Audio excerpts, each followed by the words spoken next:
Massacre into the death of Sarah Apple, Douglas William Kate, Royce Michael Wheeler, Vaughn Wayne Harris, and Derek John Butler. Good morning. Should I say welcome back? I see that the representation is unchanged. We've added somebody,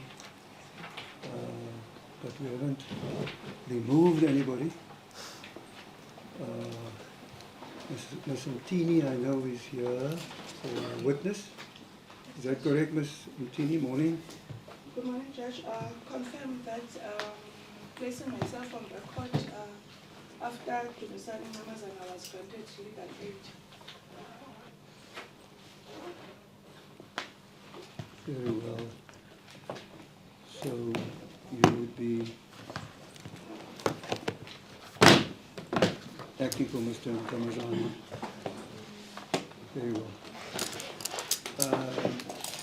You have explained your situation to me in chambers, in the sense that there are limitations on the days on which you could consult with people who are serving sentences. Yes, my lord. And that you would require, you have already had an initial consultation and you would require follow-up. Yes, my lord. But the days for consultations are Tuesdays and Thursdays, so that you would only be able to complete your consultation tomorrow sometime. Yes, my lord. And as presently advised, your client would be appearing on Wednesday, coming Wednesday. I confirm that, my lord. Very well. So, under those circumstances, once you have completed whatever you wanted to do here this morning or today, then you may be excused if you once you're done. Yes, I did call. Yes, my lord. Very well. So, thank you, my lord. Thank you, Mr. Then, council has also brought to my attention some issues concerning further investigations that required to be done in the matter by the investigating officer, Captain Peterson. There have been some difficulties around that. And I have indicated that before we proceed with the other witnesses, I am going to clarify that issue with Captain Peterson, who is present in court.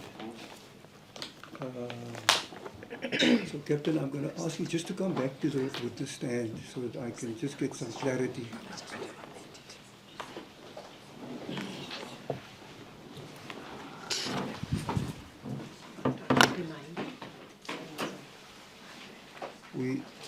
We've had a bit of a break.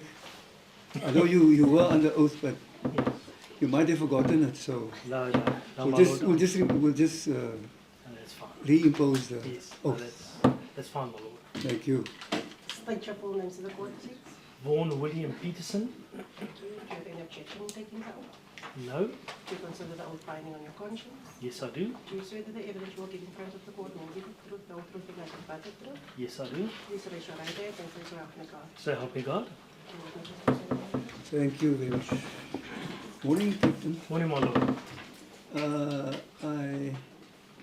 I promised you that you were not excused last time, so we will see probably a lot more of you. So Yes. here it is. No, thank you, my lord. I just wanted to get some clarity, Captain, on the situation concerning the further investigations.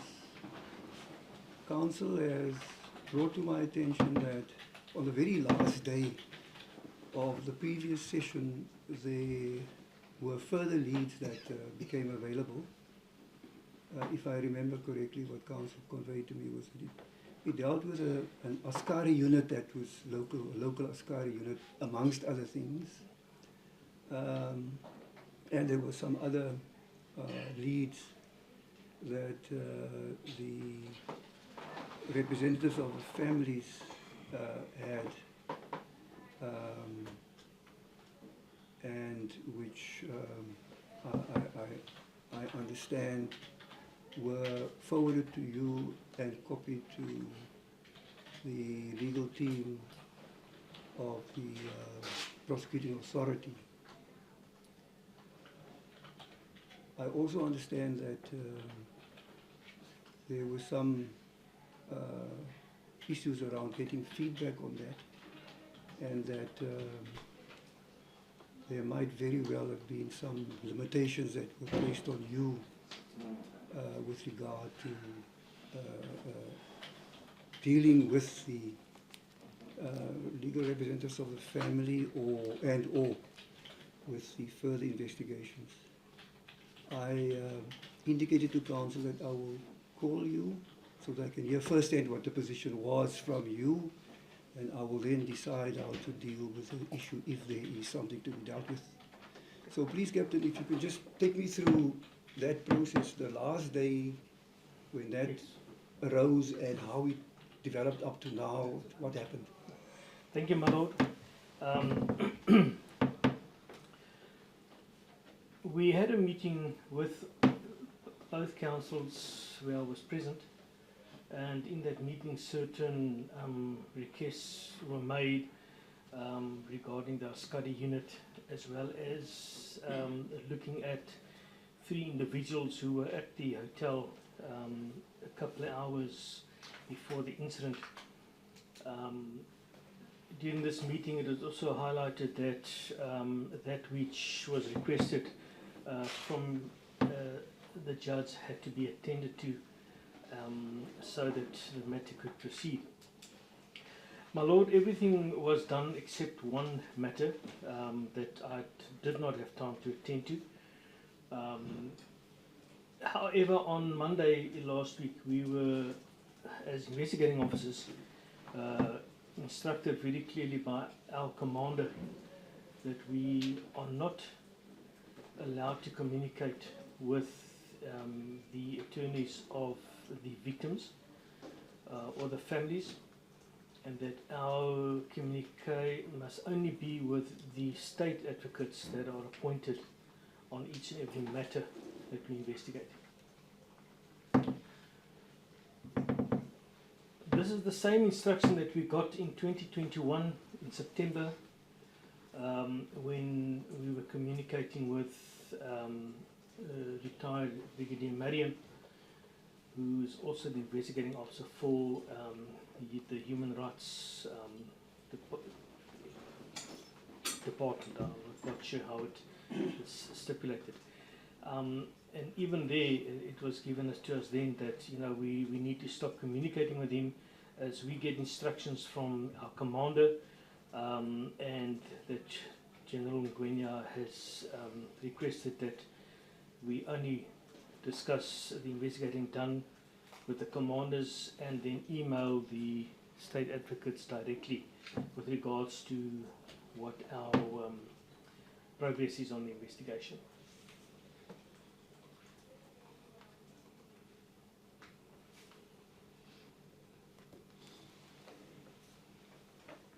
Up to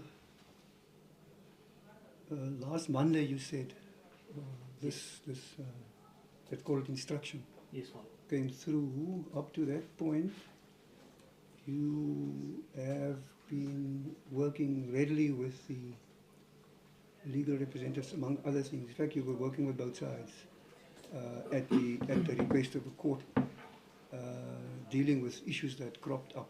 In fact, you would attend to a number of issues as we were having the last session. Yes. My lord, that is true. I was attending to that which I was requested to do. I kept the advocates up to date on what was happening. I also informed Advocate Richards of a person that we were looking for in England, which she assisted us with the details and what was happening there once we found him, just to keep him up to date. Thereafter, I never communicated with him again due to the load of work that I had on my table. And I kept the state advocates, I just let them know where I am and what's going on, and that there is progress in the matter. Why this instruction was given, my lord, I honestly can't tell you. I presume it's because they felt that there was too many things going out there. I don't know, but there was a breach of information that did go out, my lord. While I was in Cape Town, we had an issue where we were being followed, and we got back from Cape Town and I reported that to Colonel Gipa. And my thought is that it could be possibly because of that. We also had another incident in East London when I went to see a witness, Dirk Petzer. When I got to his house, he was very nervous. My lord, armed to the teeth, and he said to me that he'd been phoned 10 minutes before my arrival that I was on the way to see him, which was a concern which I reported to Colonel Gipa, because it was only myself and Colonel Gipa and the members that were on parade that morning that knew I was going to see Dirk Petzer. And again, when I got back the next morning, I reported it to him to such an extent that I had to go to Alice for another matter, and other members were sent with me because he just felt that there was too many coincidences regarding my whereabouts and the investigation that I was busy with. That's what I assume, my lord, but Colonel Gipa would probably be able to give better understanding on that.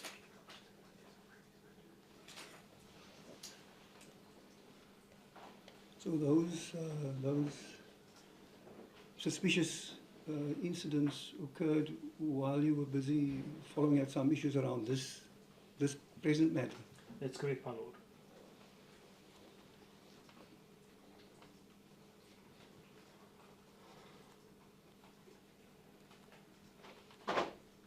Yes, I can understand, obviously, your present position is that you were given that instruction by your commander and that you're bound by it, as it were. So that has placed some limitation on the way in which this matter has been dealt with up to that point. Which is an issue of concern to me. I would like to be assured that the processes around this inquest is facilitated as far as possible. The previous situation has worked very well to my mind. There's never been any comeback about that. But I take note of what you're saying about these other issues that happened subsequently, which could be of concern, of course, as you say. And I also note, as you say, look, you're obviously not the source of the instruction, so it's perhaps advisable that I hear from the colonel what the real issue is. My sole concern is to facilitate this process. Yes. I really don't want to see anything that hampers the search for the truth in this matter. Yes. I have also indicated to counsel that I do not intend to close this inquest until I'm satisfied that all of the avenues have been fully explored. And obviously you are a key player in that respect. You have been very helpful. You're continuing to be helpful. I would like to keep it that way. You have quite a background about the matter, so I don't want to see anybody else dealing with it. But I just wanted to hear from you personally before I decide what ought to be done about that.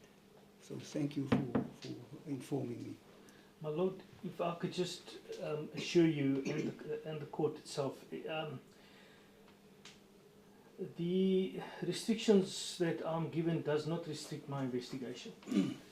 I do find it frustrating to suddenly start travelling with other members, because I, as a section leader, when you're busy with the investigation, we don't just have the Highgate matter, we have a lot of other matters as well which need to be attended to.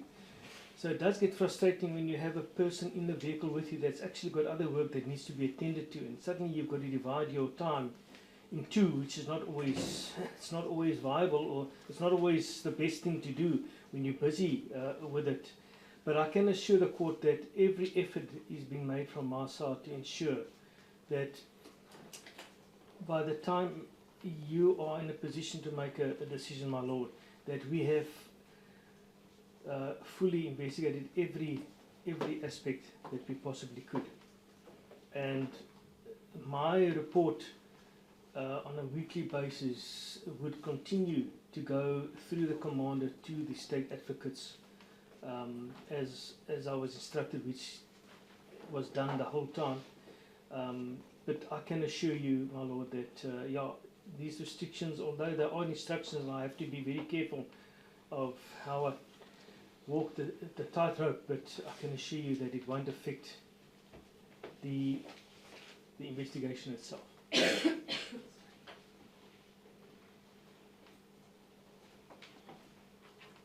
Yes, no, and I can appreciate that very much. Captain, I just want to hear from counsel if they have anything with regard to this issue that they want to raise with Captain. Perhaps Mr. Vaughn. As the court pleases, Lord, we do have a few follow-up questions to raise with Captain Peterson.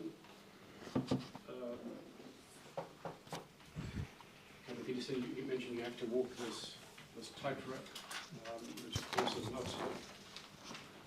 is not ideal. You shouldn't have to walk a tightrope. Let me first place on record that we're grateful for your dedication to this case, the investigations you carry out, and the fact that you approach your tasks with a meticulous application. But I must disagree with you a little bit when you say it won't affect the investigation, because if you're not able to talk directly with individuals or persons who may be of assistance to your investigation, then you agree that it may very well affect the investigation. Of course, that's out of your hands.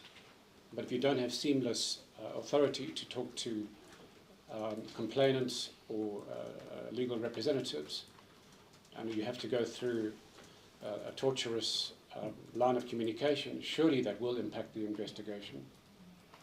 My Lord, I agree. Maybe I should just rectify my statement, is that I'm committed to the investigation. Yes, there are the downsides of walking the tightrope, and that's one of them. Am I also right in saying that this restriction is a peculiar restriction? It isn't a general prohibition on you talking to complainants or legal representatives. It's only in this case, and we also heard that in relation to Brigadier Marion, it's in relation to all the TRC cases. Am I right in saying that? My Lord, the restrictions on all the TRC cases, that's as much as I can answer on that. I can't say it's just for the Highgate. It was clearly said on all TRC matters. And in your long policing career, have you ever before been given an instruction not to talk to complainants or their legal representatives? No, my lord. Indeed, in all the time that I've been involved in inquests and criminal matters, this is the very first time I've heard of it, and I've been in this game since the early 1990s. My Lord, we just place on record that we believe this instruction to be deeply unlawful, unhelpful, petty, absurd,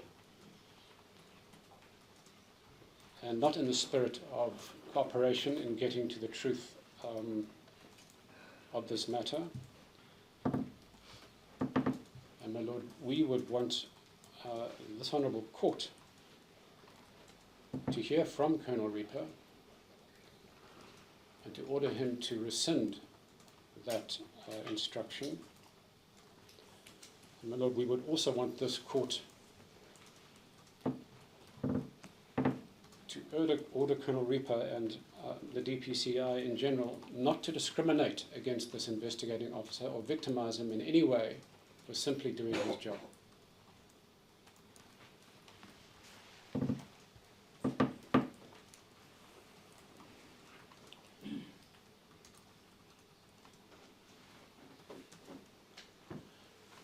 Captain Peterson, you mentioned that certain suspicious activities happened, so that when you were going to see certain witnesses, they seemed to know that you were coming. Am I correct in saying that the complainants and ourselves had absolutely no idea of your schedule and when you were going to be visiting witnesses? That's correct, my lord. So any such leak could never have come from the families or ourselves? I would never think that. It was just, as I said, I know for a fact that only certain individuals knew it in my office and nobody else. So that's all I can state at this stage. So any potential leak looks almost certain that it's coming from within the office and not from the complainants or the representatives, because we don't know your schedule. We have no right to it. We don't want to know it. We want you to simply get on with your work. That's correct, my lord. So if Colonel Reaper is making a suggestion that that's why you have to stop talking to us, there's simply no basis for that.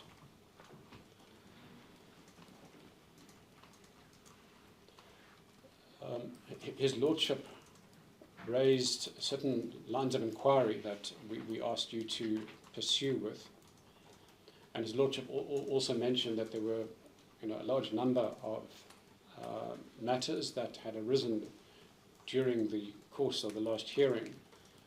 And in fact, my attorneys have compiled a list of those tasks. Because we weren't able to meet with you, we don't know the outcome of these tasks. We had requested a meeting with yourself and our learned friends for the state. Unfortunately, that meeting never happened. So we're largely in the dark.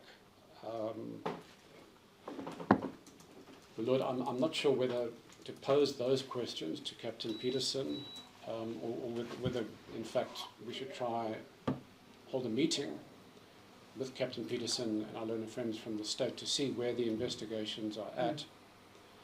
Perhaps at the end of today, so that we don't disrupt the proceedings. Mr. Vaughn, what I had in mind was that we'll hear the captain. I'll deal with what follows, and that obviously with the sole purpose of facilitating your work as the legal teams in this matter, because I'm obviously dependent on you being able to work unhindered on the matter. I think that is my sole concern, and that once we've dealt with the witnesses that are scheduled for today, I would like to assist them to get done.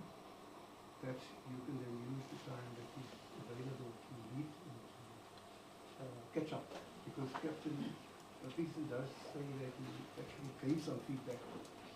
He says there's only one issue that he couldn't deal with, so perhaps they can through your discussions, you can be brought up to speed so that you also know what's going on. Obviously, in the dark at the moment with regard to the progress of those matters that the captain had to deal with. We'd be grateful for that opportunity. So when your Lordship adjourns the proceedings for today, perhaps we can all, the parties can just stay in the court with Captain Peterson to hear from him. Yes, I would appreciate that. My Lord, a few And other... I think perhaps those questions you can deal with once you're able to sit down with your colleagues. Yes, and The then we ones won't that you interrupt have the now, what you proceedings. deal with now. My Lord, a few other housekeeping matters. Or perhaps we can excuse Captain Peterson for the housekeeping. He doesn't have to. All right. If we just come to Ms. Bosman quickly, and Okay. you can raise the housekeeping. Thank you. Ms. Bosman. Thank you, my lord. Captain Peterson, the instruction which you received, I just want some clarity to find out, was it that you cannot speak to the attorneys or that you cannot take instructions directly from them? It was clear that we cannot take instructions and that whenever whatever we've done, we have to communicate with the state advocates. That was said by Colonel Hipa. And during your normal investigations in other criminal matters, the communications with the complainant, is that also done through the advocates? No, we normally speak to the complainants personally, and so yeah, as I've said to the court, that it was very clear that these instructions are for the TRC cases. That's as much as I can state here. Can I just ask as well, on the previous hearing, when Mr. Ramazana was called as a witness or sworn in and asked if he was going to need an attorney, was there any issues around that? Yes, there was, my lord. The first issue was I went to prison, made an appointment with seeing Ramazana, and the person that appeared before court and the person that I visited them was two different people, completely. In fact, I was actually shocked by it, and I did report that, and only to be confirmed that it in fact was Mr. Ramazana. And then obviously there was another issue when he was appearing in court, that there was a threat with him being in court, and that is why we had to summons the TRT members of the prison service to come in and assist us, because we weren't quite sure what was going on. We had all the gates and that in the area locked as well because of the threat that we received during court. It was just after Mr. Ramazana appeared in the box when we got that threat. So, sorry, Captain, are you saying that the person that you actually interviewed at the prison Yes, my lord. was a different person? It's a different person. It wasn't the person that was here. No, it wasn't, my That lord. was No, the Kamazana. yeah. So, are we assured that the person that was here in court is Mr. Kamazana? My lord, I can assure the court that it is him. That one? The one that was in court, he is Mr. Ramazana, not the one that I had an interview who refused to talk to me. But it was, I did follow it up afterwards, and I confirm, and it was definitely him. So, yeah, I was just as amazed when I saw the gentleman walk into court, and I still said to one of my team members, that's not the same guy I interviewed. But yes, I can confirm it is definitely him, and it was him that appeared before court. All right. We'll hear from Ms. Mutini if she's seen an identity document. If I may, Very my lord, concerned. just to confirm what Mr. Peterson is saying, there seem to be two Ramazana. Two of the same. There is Dumisani and there is Simnikiwe. Oh. So that might be the problem, that they were taken probably to Simnikiwe, not Dumisani. But the person I consulted with is Dumisani Namazana, the one who was here in court. Oh, okay, well, no, that's reassuring. Okay. My worship, I can confirm what the advocate has said. The lawyer said that is so. I didn't know that there was two. You know, it's yeah. I was just a surprise, but we can confirm that it was him, and that we will make sure that the correct one will be in court as well. Oh, very well. No, thank you, Captain. I just sorry, Ms. Bosman. Thank you, my lord. My lord, if the court wishes us to procure Colonel Gipa, we will attend to same. Yes. As previously indicated, unfortunately he is in a meeting today. So just, Ms. Bosman, is it Colonel, what is his surname? Gipa, R-I-P-A. R-I-P-A. Yes. Very well. I'd very much like you to do that, to secure his attendance tomorrow morning. We will do so, my lord. All right. Appreciate it. My lord, we would like Captain Peterson to be excused at this stage, and we believe that Mr. Mphahlele is here to testify this morning, Yes, and he has made special arrangements to be here today. yes, because it's take two. Yes. Hopefully no Yeah, so no we cocktails in the background. hopefully we'll hear what that philosopher was saying. We missed out on that. Yes. Gem, yes. Thank you, my lord. So, Mr. Vaughn, have you got anything else? Yes, Lord, just to follow up for purposes of clarification arising from a question Ms. Bosman put to Captain Peterson. Captain, a member of the public or an attorney or advocate, do they have authority to give instructions to police officers that police officers must obey? No, my lord.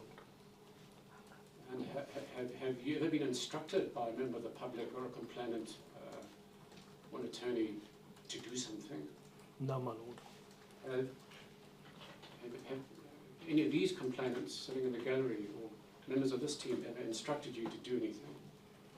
My lord, there was at one stage, not an instruction, but well, I saw it as an instruction, but I understand the request was to take further statements and to follow up on it. But to me, I didn't see it as an instruction. To me, it was part of the investigation. And yeah, it didn't really concern me. But as I said, those instructions came from Colonel Gipa. And you know, we're supposed to be an organisation where discipline is number one. And unfortunately, I come out of the 87 college years, and that type of thing still sits very close to me, discipline and understanding of the orders within the police. So yeah, we don't get instructions from private people told what to do. Yeah. No, you're perfectly correct. I mean, that's what it's critical, you know, they have a line of command. Yeah. Otherwise, our police will just collapse. Yeah. So I understand that. Sorry, So to clarify, Captain Peterson, complainants and their attorneys, you know, they may make suggestions. I think, you know, there may be some evidence located in a certain place. There may be certain witnesses who might be able to help with the investigation. Maybe lines of inquiry they think you should follow. Am I right in saying that in your day-to-day work, you receive multiple sources of information and potential lines, but at the end of the day, it's for you to decide what investigation to carry out in collaboration with your seniors. And that's the normal course, is that right? That's correct, my lord. So this distinction between instructions and communication, that's a red herring. In fact, you were told not to communicate or not to get direct communications between ourselves and yourself. Yeah, the instruction was that we don't give any feedback or receive any instructions from the advocates of the victims. And whatever we get must go through the advocates, state advocates, who will then inform us what to do and we then report back to them. That is what Colonel Gipa told us in that meeting. So my lord, we would seek a clear order from the court that that instruction can have no force and effect in a constitutional democracy based on the rule of law. And Captain Peterson, as an official police officer, is entitled to liaise directly with the complainants and members of the public who might have information in this case, as well as their legal representatives. And simple liaison should not be viewed as instructions, because we have no authority to give instructions to anybody. We simply offer information for their consideration. And this tortuous line of communication frankly amounts to an obstruction of justice, amounts to an obstruction to truth-seeking process, not to mention the law being incredibly inefficient and a waste of time and resources.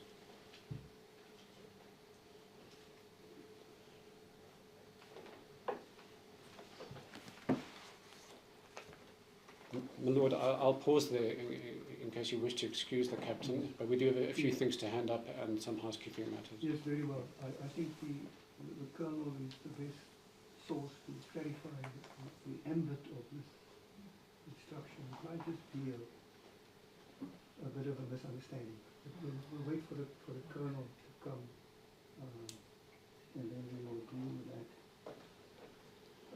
My lord, but as matters stand, are we free to communicate with Captain Peterson and get feedback from him? Because we don't want the captain to get into trouble. That's we want to avoid that at all costs. Yes, yes. No, I think let's wait. We'll get the colonel tomorrow morning. I also don't want the captain to be sidetracked by all sorts of processes which might have no merit at all, but if you now discipline your attention is distracted. I don't want any of that kind of thing to interrupt this process. So there's a whole fire till tomorrow, and we'll clarify it with the colonel. I'm sure it is probably just a misunderstanding. It's a bit of a miscommunication. But let's pause it there, Mr. Vaughn, and we can pick up with, on that tomorrow morning. You can also listen to what the colonel say, and you obviously have an opportunity to clarify whatever there is that's not clear from what he tells us, or she tells us. That's a he. So I'm going to excuse the captain, and then we will deal with the housekeeping and those things, and then we'll get to Mr. Mphahlele. Thank you. Captain, thank you very much for the moment. As you've already indicated, you're always accessible, so expect us to be pushing your number No problem at all. regularly. Thank you, sir. Thank you. Thank you very much. Mr. Vaughn, there's some housekeeping. Yes, just a few matters, my lord. My lord, my learned friends from the state have advised that Captain, I believe his name is Swatboy, from the fingerprint department, is here today and is available to testify this afternoon. And he has brought with him certain documentation in relation to the fingerprint saga. We've asked Captain Swatboy if he could make copies of the originals to distribute amongst the parties before we adjourn for lunch, and then he will be available this afternoon to testify. Yes. Can I ask Ms. Bosman to facilitate that? As the court pleases. Those fingerprint documentation.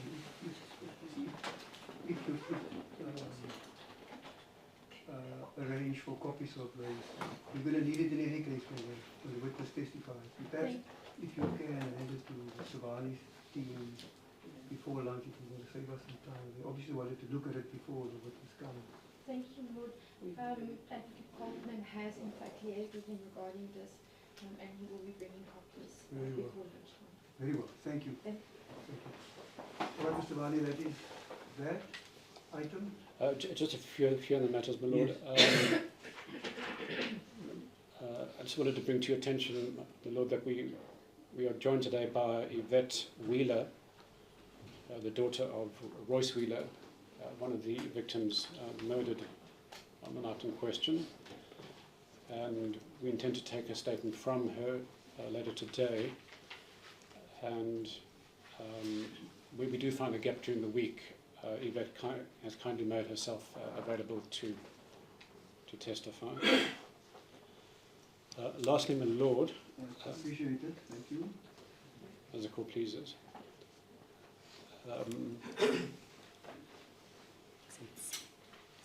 See, what numbers are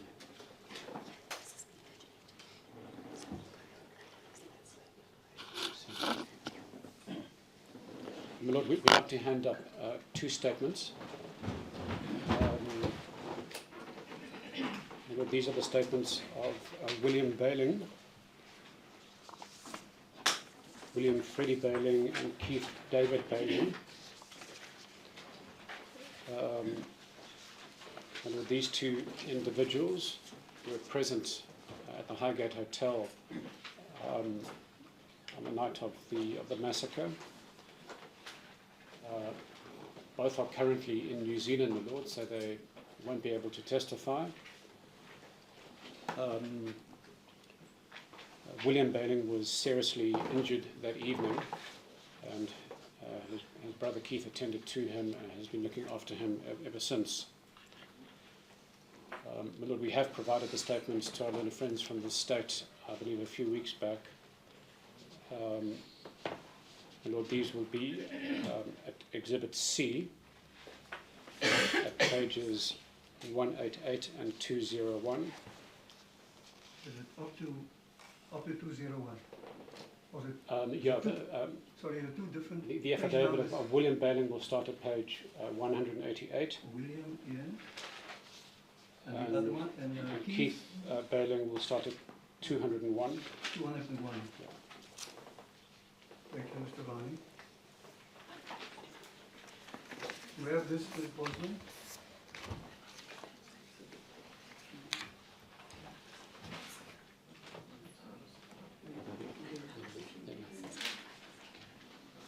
My lord, we can confirm that they were emailed to Ms. Bosman and her team some weeks back. All right, some time ago, okay. Have you located these two affidavits, Ms. Bosman? My lord, I have not received a copy of this. Hopefully you'll do so shortly. All right, Thank you. all right. Thank you. So, Exhibit C, page 188, is the affidavit of William Freddie Bayling, Exhibit C, page 201, Keith David Bayling. I apologize. Just in respect of the numbering of the exhibits, we've been numbering or categorizing each one as we've gone on, and the last exhibit was exhibit W. W. Yes, well, that was the inspection and worker report. So if we could just ask then that William Bayling be marked as exhibit X and Keith Bayling exhibit Y. All right. Thank you. Will that work, Mr. Vaughni? My lord, my attorneys told me that Exhibit C is the family bundle. Oh, you just continued with the family bundle. So, for convenience sake, Yes, for example, it includes, starts with Neville Bayling, Yeah. Carl Weber, Yeah. various other items. No, So I understand. maybe just as a matter of convenience. Yeah. No, I understand. So it was slot into C, just a continuation of further affidavit submitted by the family. Exactly, my lord. All right, so then they won't be separate. That's right, my lord, just to Yeah. keep it all together. Yeah, I think Ms. Vaughn was just concerned about the numbering, but then I think then it makes sense. Thank you, my lord. Yes. All right. So Yeah. we'll keep it. It's only in relation to the statements. Anything else we hand up, I think we'll follow the normal order. Yeah. All right. So it will remain Exhibit C188 and 201. Does that take care of the housekeeping, Mr.? Yes, it does, my lord, and I see it's nearly 11 a.m. now. Yes, I think we need to get out of here for a while. I don't know what they go against us. Yes, indeed, my lord, we're also melting. Yes, yes. I was hoping in the break they would put in aircon for us. But unfortunately, it does interfere with the recording, so apologies to everybody here. So we'll take the morning adjournment for 15 minutes. As a conclusion.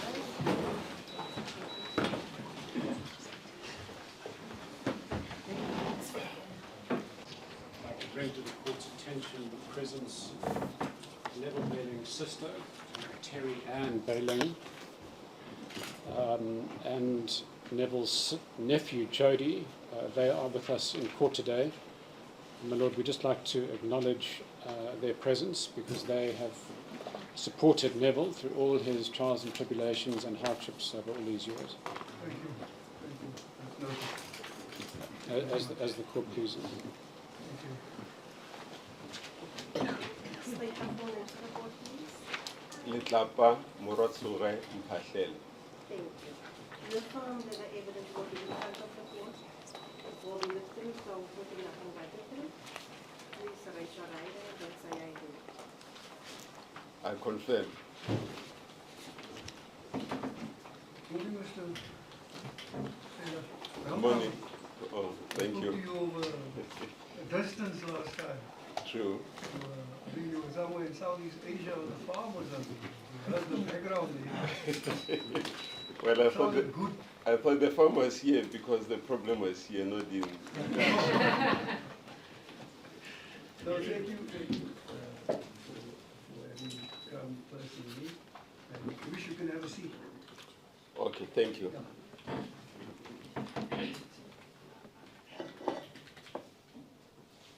Mr. Mahoney. As the court pleases. My lord, we haven't been able to take a statement from this witness, Yes, but there is a statement from him already in the record. yes, My lord, that's at Exhibit D, pages 7 to 8. yes. And that's when Mr. Mphahlele had a statement to Captain Ben Nell. We'll refer briefly to this statement during the course of his evidence. Yes. So, Mr. Letlapa, Mphahlele, thank you so much for coming down to East London. I think it's much better that you're with us today, trying to do it via remote video while you were in Indonesia. Wasn't the best way, so we're very grateful that you were here today. I'd like to kick off first by acknowledging the role that you have played in working with the families and helping them through the grieving process and sitting down with them and explaining to them your role and that of APLA in those days. I can tell you without fear of contradiction that they have very high regard for you. What I'd like to start with is just to go through some very high-level highlights of your career. What was your date of birth? I was born on the 8th of December, 1960. And where were you born? Well, I was born at my mother's village in confirming with the Sotho Northern Sotho tradition of the firstborn being delivered at maternal village. So I was born in a village called Rosenkrantz. Right, in Limpopo. In Limpopo, correct. And from your CV, it looks like you attended 4 schools. Do you remember the names of those schools? Yes, I remember them. The first one was in Mutle Primary School. Actually, there's history behind it because it's the first community school in the old Transvaal. Because schools used to be owned by churches, Anglican, Methodist, Presbyterian. But the community collected money and built the first community school in the Transvaal. That is Mutle, is still there. From Mutle, I went to Rosenkrantz Primary School. From there, I went to Matsubani Senior Primary School. Then I went to Ngwanamkhube Senior Secondary School. And I left while I was there, doing what was then called Form 3. I'm not sure what it's called now. Thank you. And your CV suggests that you are something of a prolific writer. You have no less than 6 published books. Perhaps I'll just put the books to you, and you can just indicate when they were published. Number 1 is Child of the Soil, My Life as a Freedom Fighter. Do you recall the number? 2002. The second one is Mphahlele, The Flood is Coming. I think 2006. Because it happened a year after, the tsunami. Somebody commented that I nearly predicted it, the flood, but of course, I failed by a year. Number 3 is Shining the Searchlight Inwards. Shining Searchlight Inwards, I think 2013. South Africa, A Republic Gone Bananas. Well, I'm craving for bananas. I think it was... That was also predictive. No comment, my lord. Yeah, I think it was 2014. Right, I like the play on the word, banana republic. And then the 5th book was, I'm not sure I can pronounce this correctly, Nxae. Nxae. Nxae means sorry in my language. Is that in Sotho? Sorry. Northern Sotho, yes. Northern Sotho. Yes. Well, the language is not full of clicks, but this is one of the rare clicks that is there. Nxae, I think it's 3 years ago, which means it's 2022. And just incidentally, that book, because it's difficult to work out what it was about. It's a poetry. Actually, 4 of my books, they are poetry books. Poetry, okay, Yes. interesting. Mm-hmm. And I suppose that applies to number 6 as well, Mphahlele. Yes, it was last year. All right. Do you have any other books in the works we can Yes, expect? I'll be launching my 7th book in June at the book festival in Limpopo. But the focus there will be African languages I see. books. So that will be my first published book in my mother tongue, and of course the focus will be on books written in African languages. I understand that one of your books was nominated for the Alan Paton Nonfiction Award. Yes, indeed. Child of this Soil, My Life as a Freedom Fighter. It actually was voted the bestseller in the Kwela books, publishers, part of NASPERS, because it was first print was in October, and in December it had to be reprinted. Then it became the bestseller in the Kwela staple, and it was nominated for Alan Payton Non-Fiction Literary Award. Just nominated, it never won. Right. Well, a nomination is still something. Something wrong with the judges? Well, judges are always, there's something wrong with them. Yeah, and it was also voted by the public in Free State, alongside Nelson Mandela's book, Long Walk to Freedom, and Bishop Archbishop Tutu. They are forgotten the title, but it has hope in it. Yeah, it was nominated in top 10 as books that had changed the public interpretation of history. So, yes, and of course, the same year, the following year, it was a prescribed work for literature students that year at Vista University Welcome campus. Amazing. And talking of history, you've appeared in, it looks like 5 historical documentary films, Beyond Forgiving, Bloody Miracle, Spear Cleansing, Gratitude, and Rainbow Mirage. Did all those films deal with South Africa's past and its struggle for freedom?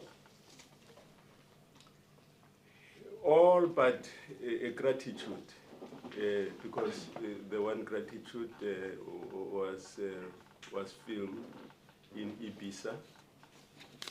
It's Ibiza. It's an island of Spain mainland. Yes. Yes. So I was asked to talk about Gratitude, but it had nothing to do with South African history. Right. But the rest had something to do with South African history.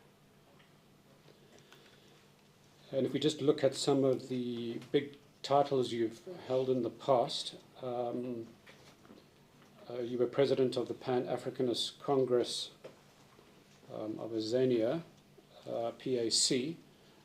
What years were you president?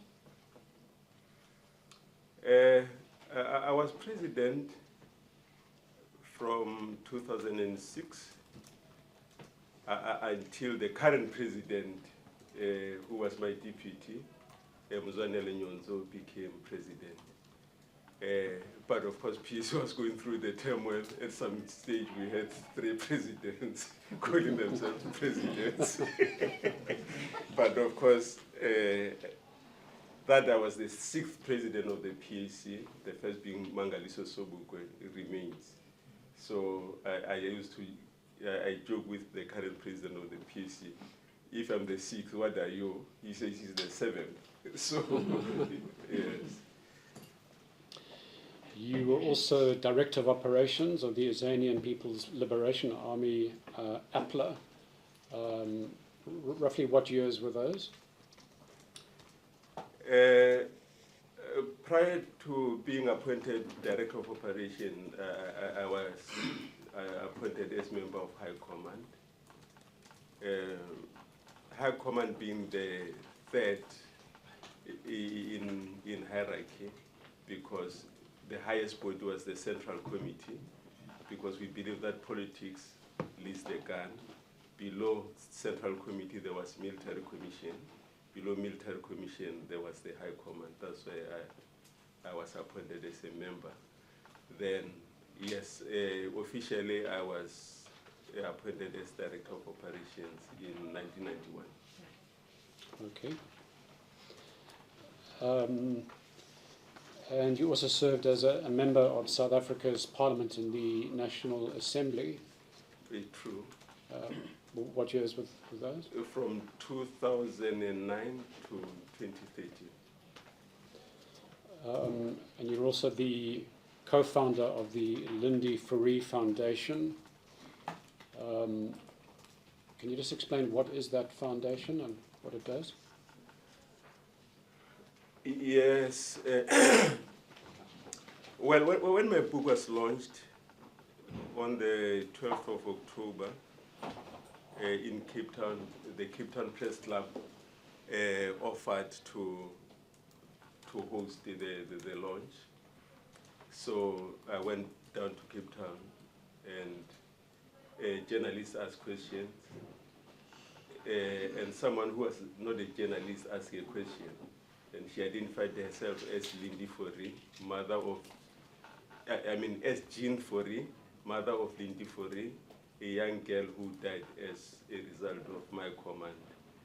And my relationship with the TRC is well known, and she wanted to know whether I did not trivialize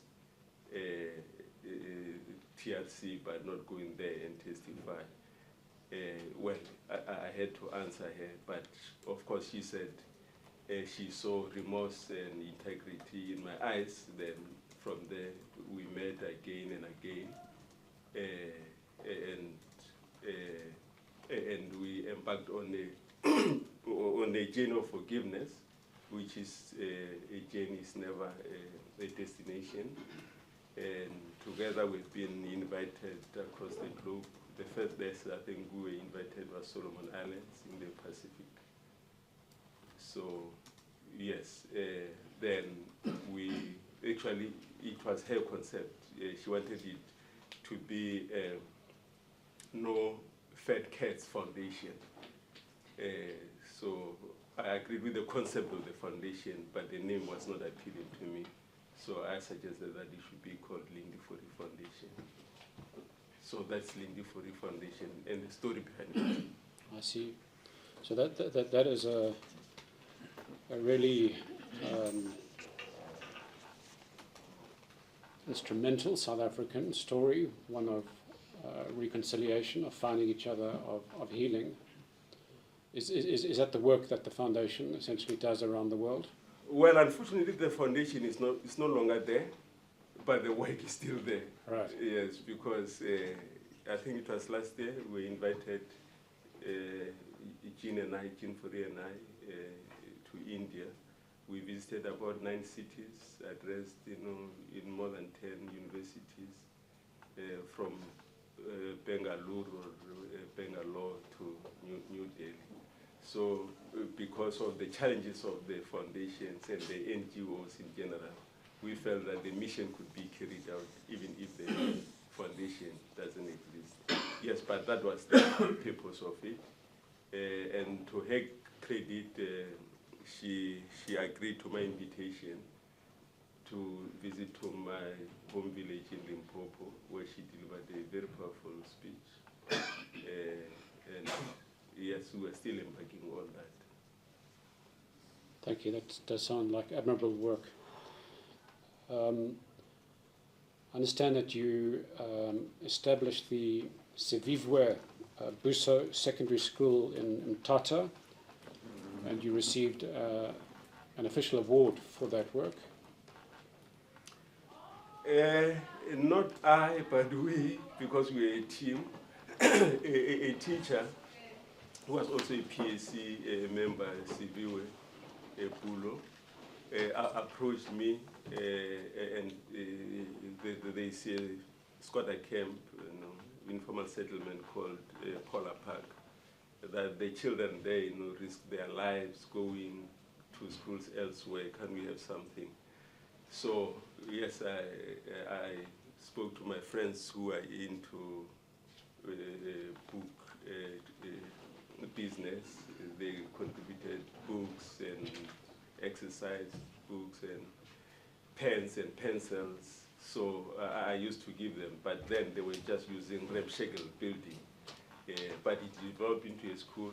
It's still there, very beautiful school, and it was named after that teacher.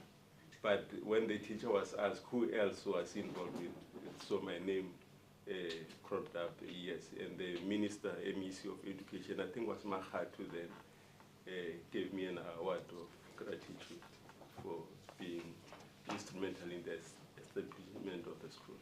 Wonderful. So today, do you have an official title? What is your current status or designation today? Well, I'm not a human doing. I'm a human being, so I don't have any title. Well, how about community activist? Would that work? Yes. I do a lot of community work across, the spectrum. For instance, some boxers in my village asked me to organize equipment for them, and Dr. Ngatani, who used to be boxing South Africa president or chairman, gave me some gloves and the equipment, punchy bags, etc. And another athlete has agreed to donate something on the 29th of April. So I really enjoy being a community activist, because when you serve community, you don't ask people whether they are Freedom Front Plus or they're Inkatha or they're PAC. You just serve them, without asking their political affiliation. Whereas when I wear the PAC color, I put off some people. So I'm still PAC, but I enjoy doing community work. Right. And that surely is the future of South Africa that I think most of us would like to build. So now that we've dealt with some of the highlights of your life, what I'd like to do is just turn to some seminal moments in your life, including how it was you turned to politics and the resistance, the struggle against apartheid. We'll then turn to briefly deal with your life in exile and what you were doing while you were outside South Africa. And then lastly, we'll return to the time when you came back to South Africa and engaged in further struggle through APLA. And then we'll end off by looking at how it was that you came to interact with the survivors and family members of the Highgate Hotel massacre. So now that you have a good sense of where we're going, can I ask you, as a youngster,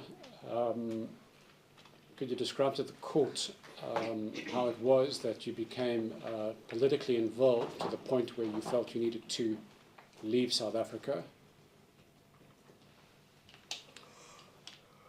Well, briefly, I think my politicization started with questioning God himself and his sense of justice. Then, from the church or from religion point of view, then it was a question of politics. No one in particular recruited me, but the conditions were enough to radicalize my young mind. But one incident that really came out as the trigger point was June 16, 1976 uprisings. I was not even out in the society. I was in the mountains performing, manhood rituals. But even then, news filtered in that Soweto was on fire. And I felt that those Soweto students were short of one person, I should join them. Then, because knowing that we did not have politics, but we thought we should have something, so we established a political formation. We called it USS, Union of Self-Study. Publicly, it was meant for, after classes study, but we wanted to make an underground movement so that we could emulate what the students were doing. But it lived for a brief time because the principal outlawed it. So 1978, I decided that now I should go out of the country and pursue the struggle and actually even empower myself, because I knew that I knew no politics except anger against the regime. So where did you decide to go, and what plan did you have to engage in the anti-apartheid struggle? Well, I had actually four destinations in this descending order of priority: Botswana, Swaziland, Lesotho, and Transkei. Now, that Transkei was one of my choices, shows how politically impoverished I was, because I thought that Transkei was really independent. Yeah, but fortunately, that the first choice worked out. I went to Botswana and I arrived safely. And I chose the safer way, which was going there with a passport. It worked because I did not want to risk, crossing borders, because we were told that there were soldiers 5 meters apart, around South African borders. So I did not want to risk that. And I understand that you took the smart and cautionary move of actually getting a letter from your principal excusing you from school, which you then had to show to roadblocks.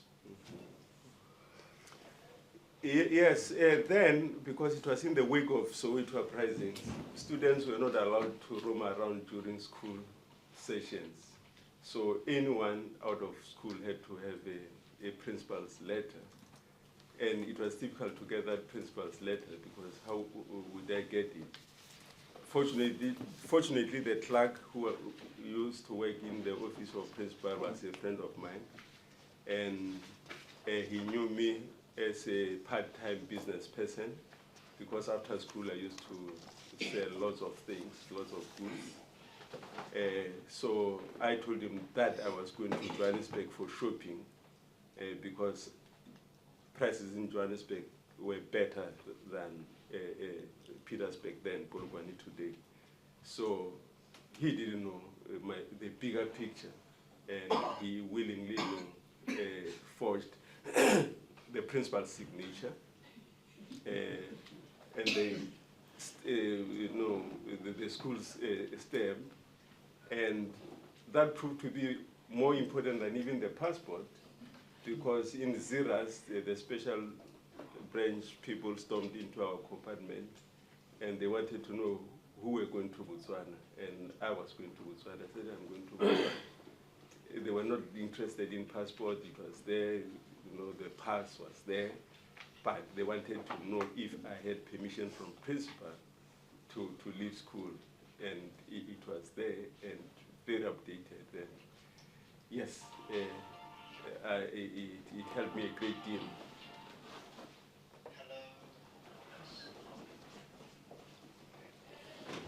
Now, I understand that your route to eventually joining the PAC was not straightforward, that you spent time with a student body before ultimately ending up at the PAC. Just very briefly, can you just give a few highlights as to how it was you ended up with the PAC? I arrived in Botswana, but after a week, I had to surrender myself to the police station, and the police wanted me to join a political party before they were releasing me. And I didn't want to join any political party before I knew them, but they said there's no way that. So I asked them to recommend a party which I could join, and they recommended the ANC. So I joined the ANC, and I waited for the ANC people to come and fetch me, but they delayed. And the policeman said, no, while they are delaying, go to Home Affairs and go to BCR, Botswana Council for Refugees. And then I met someone who recruited me and spoke ill of the ANC, and I left the ANC the same day. Then I went with that person to SSRC. So gradually I became SSRC, Soweto Student Representative Council. And later on it became SEICO, South African Youth Revolutionary Council. I had differences with them because I wanted Azanian to be part of the acronyms, part of the name. So we parted ways. I became a non-aligned person, and there were many non-aligned people in exile. But later on, then PAC was going through terrible crises, worse crises than what you see today, because people were being killed, like David Sibeko, who was a diplomat at the UN. Cadres were being killed in the camps. So once that subsided, then I joined the PAC. Right. So it was not an easy path to the PAC. I'm just looking at some more of your highlights. We won't have time to go through all of it because you spent several years in multiple countries in Africa. Am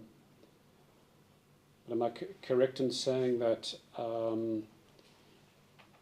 you ultimately ended up in Tanzania, where you received training, if I recall, and you've received further training in West Africa, in Guinea. This was military training. Correct. And thereafter you returned to the camp in southern Tanzania, and for a time you were actually in the world of journalism and the media. Can you just explain briefly what that was about? Well, not journalism in the traditional sense. It was bush journalism, if any, because in the camp were many, and we did not have, we had only one radio. So people had to listen to different channels, compile them into news, print them using the old, printer, and from there, early in the morning, it would be on the wall for people to read. And from there, those who could not read English, of course, there were always interpreters. So yes, I became a journalist first with Itumbi People's Daily, which was in southern Tanzania. Then I became deputy editor of Itumbi. Then we relocated our camp in Mkakao. Then I became a full editor there of Mkakao People's Daily.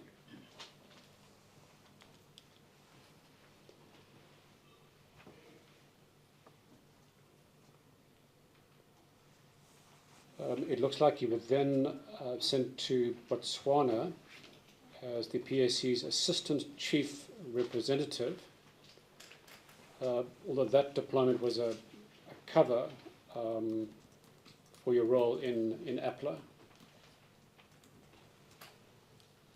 True.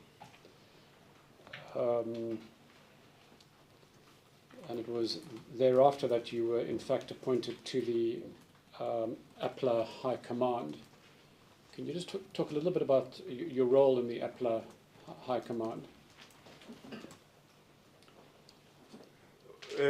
When I was first appointed into the High Command, then the structure of the High Command, we had just three departments. The department under Chief of Staff, under logistics, and under commissariat. So I was appointed to serve in the logistics department. I think it was in 1985, but what I recall, it was during non-alignment movement summit in Harare, and the appointment took place in Harare. And your role in logistics, was that also to try and funnel arms and ammunition and cargoes into and out of South Africa? Yes, indeed. Because even those departments, they were there in practice, but when you found yourself in the ground or on the ground, you would overlap, into political commissariat.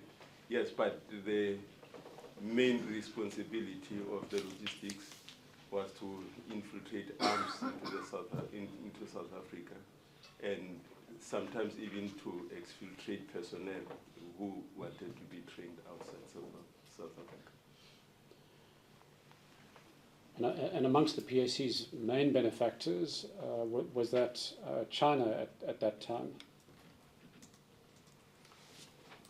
Ideologically, China was our number one supporter.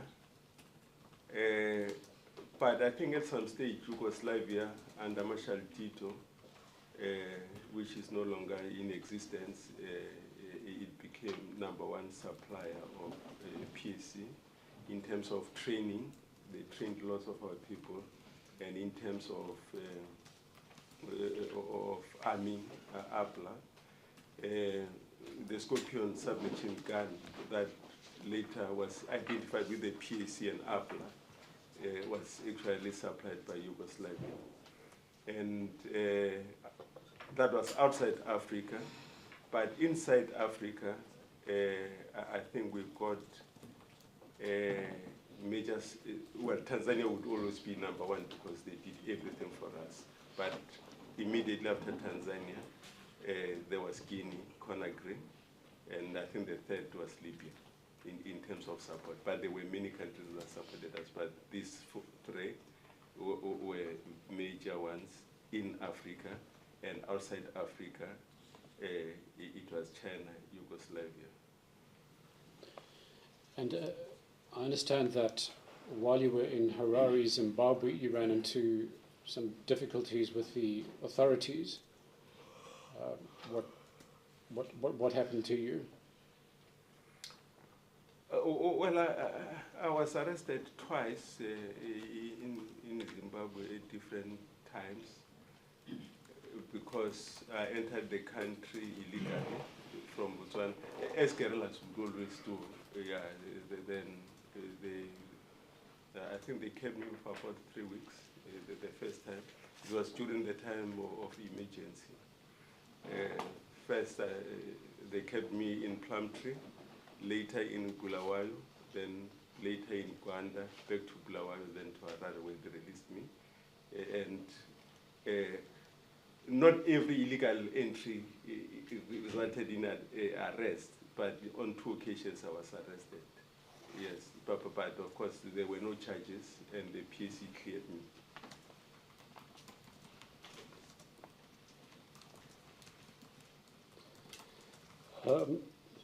Although in Botswana, you also unfortunately ran into issues there, also resulting in arrest and imprisonment. Can you just explain what happened? Well, it was an unfortunate incident because I used to infiltrate people into South Africa with arms, etc. And upon arrival, they would tell us that they are safe. And normally upon our arrival, we would send someone for more arms and for more people. And someone that I had infiltrated traveled up to Cape Town and contacted us that he needs more people and more arms. But unbeknown to us was that actually he got arrested, tortured, and agreed to work for that side. So yes, then I infiltrated a group of 5, I think, yes, a group of 5. Then just on the border, I mean, there was a gunfire, some people, one person was shot. It's Mphahlele, who later became the world champion, IBF, yes. He was shot in the leg. 3 were arrested. 1 escaped. And Botswana, of course, South Africa alerted them, they sent helicopters and all over.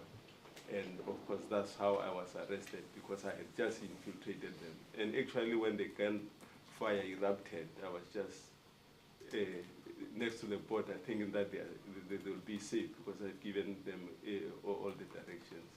Yes, ultimately I was arrested and charged under possession of arms of war, whereas arms of war were not found in my possession.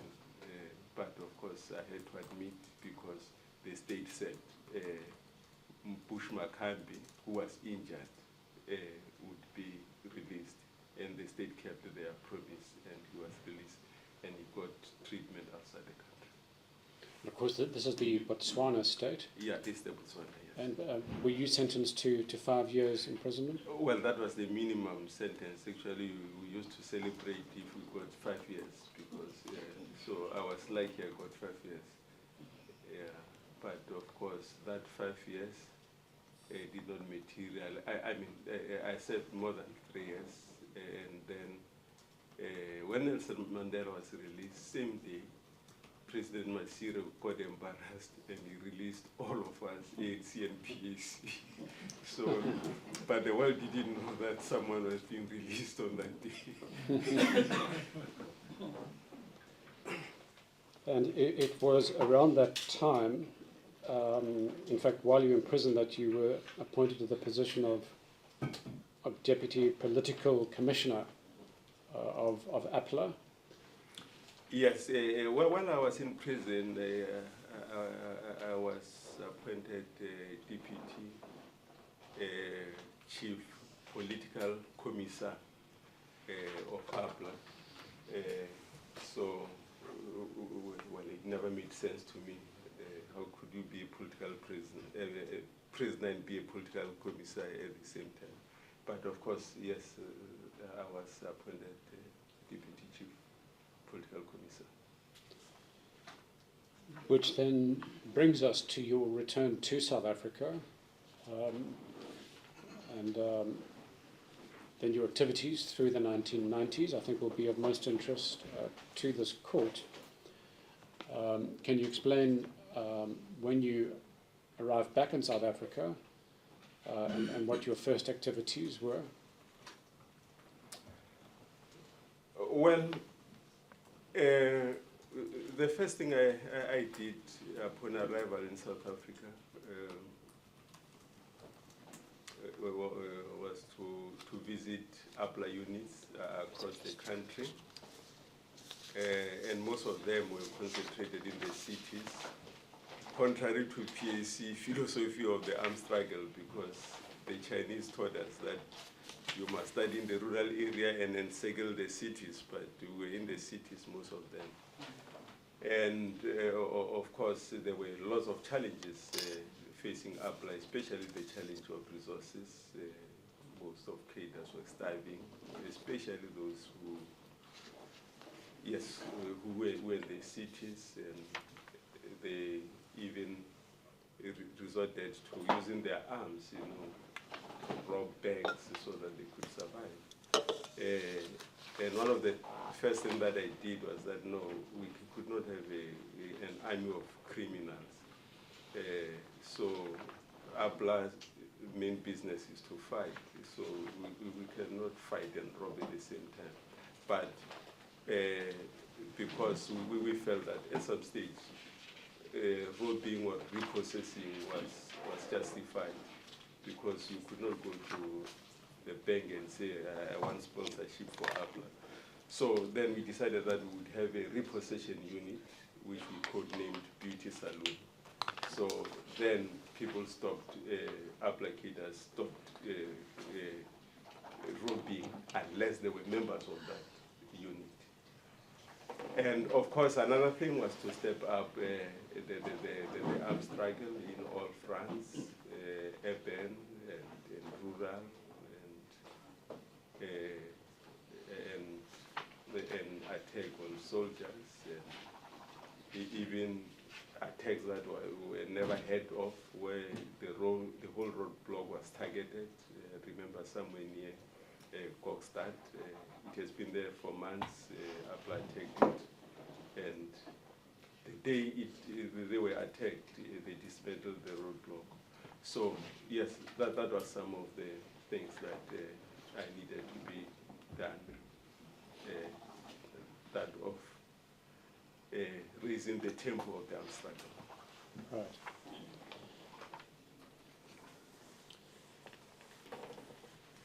So, can you describe the plans or the strategy around attacking some of the targets. To give you some examples, Queenstown in 22nd November 1992, King Williamstown Golf Club, 28 November 1992, St. James Church, 25 July 93, Heidelberg Tavern, 31st December 93. Were those planned APLA operations?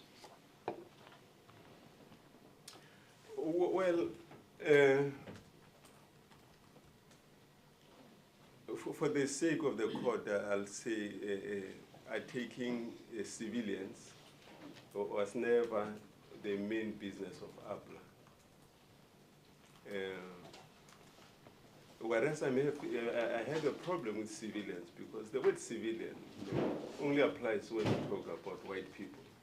But when you talk about African people being killed in Guipato, no one says civilians were killed there. We only know it as Guipato massacre, Sharpeville massacre, Utenage massacre. But when it comes to white people, we call it civilians. But of course, for the sake of this course and for the real theme of proceedings, I'll go on. Now, when it became clear that actually the state was targeting African people at night vigils, on taxis, buses, etc. So I had to issue an order that much as we were not aiming at the civilians, let the white people taste their own medicine. So yes, that's when I decided. But at some stage, because I taking civilians was divisive even among APLA high command. I know he divided the high command, in the middle. So then we had to say no. Let's stop taking, so that for the unity of APLA. But then came North Crest, a massacre. Then said no. Then it's going to be tit for tat.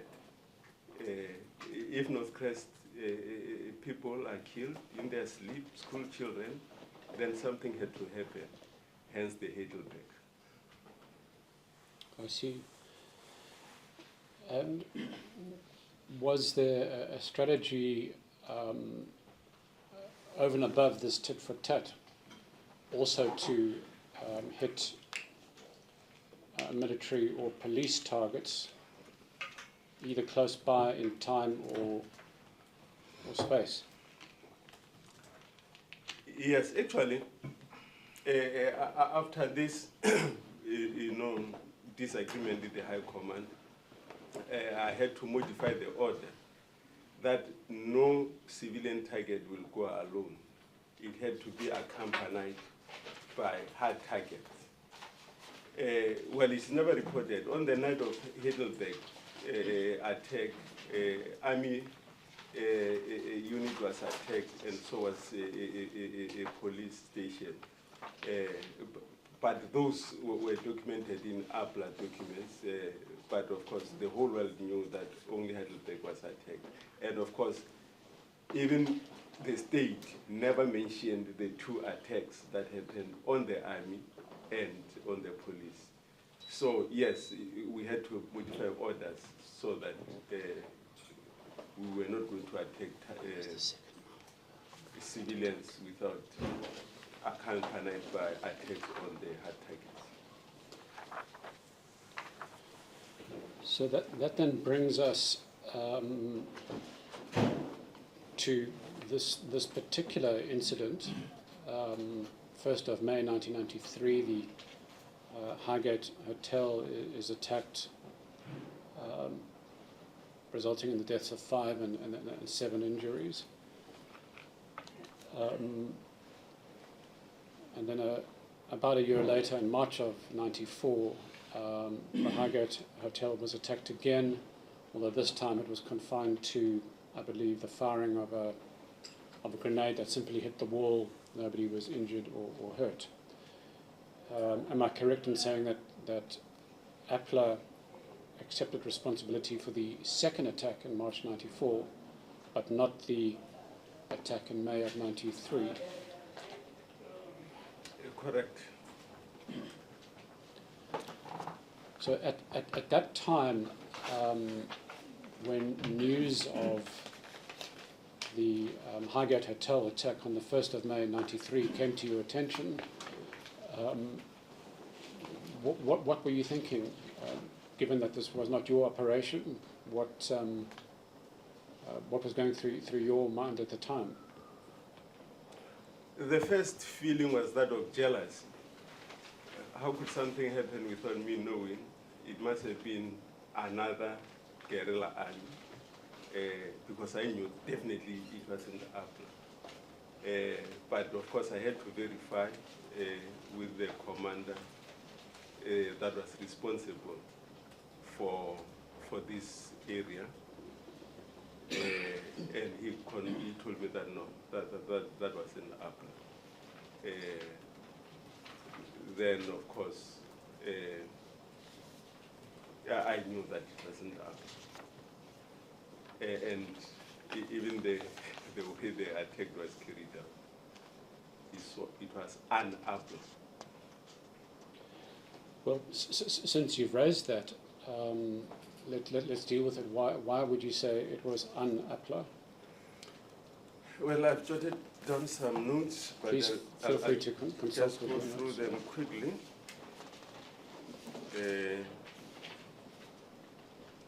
One, the attackers were Letlappas, and it was out of character for APLA people to wear Letlappas and go and attack. Never, ever before, and even after that attack, APLA wore Letlappas. Secondly, in urban areas, as Highgate Hotel is situated, APLA would go there, but would use a hijacked car, carry out the mission, and use that car as a getaway car, and dump it, somewhere when they felt they were safe. I remember in one incident, they torched one, and I had to go and apologize to the family in Tata because their son was working here. Yeah, but of course that was after King Williamstown attack. Yeah, that's only one exception where the car was towed, but normally they would be left dumped there. Actually, even with the key in the ignition hole, so that the owner must just find it intact.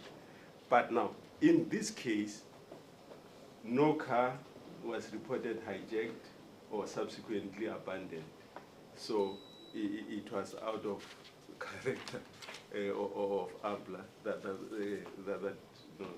that thing could happen. And APLA never used tear gas. And apparently tear gas was used at Heidelberg Tavern. At Highgate Hotel. Yes, we confirmed that there is evidence of tear gas. Yes. According to some eyewitnesses, the people painted their faces. APLA never painted their faces. I'm not sure if I should go on because I have 4 more. Well, you're on a roll, so please do. Yeah, I have 4 more to go. AK-47 were used there. Now, APLA at that time, we had switched off from AK-47 with all its fame, and popularity, because AK-47 had very serious weaknesses. We had to transport them from Tanzania to South Africa. That is about 3,500 kilometers. And along the way, there were relayed from point to point, until they reach here. And what was the largest consignment to come from Tanzania into South Africa? Upon arrival, not a single AK could work because they were all sabotaged. The grenades were sabotaged. The landmines were sabotaged. And we didn't know at what point. So we thought that if Armsco is producing R4s and R5s, let us then be our suppliers. And they were very good suppliers. And they had ammunition. Ammunition was ready to get. So, but the attackers, they used the AK-47s. Another thing, because we were running short of arms, we reused arms over and over again until we were arrested with those arms.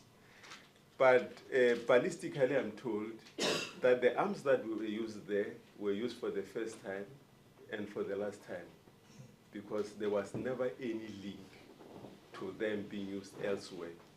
But with APLA, if an APLA person is arrested in Musina, they would find that that same weapon was used somewhere in Pretoria, previously was used somewhere in Durban.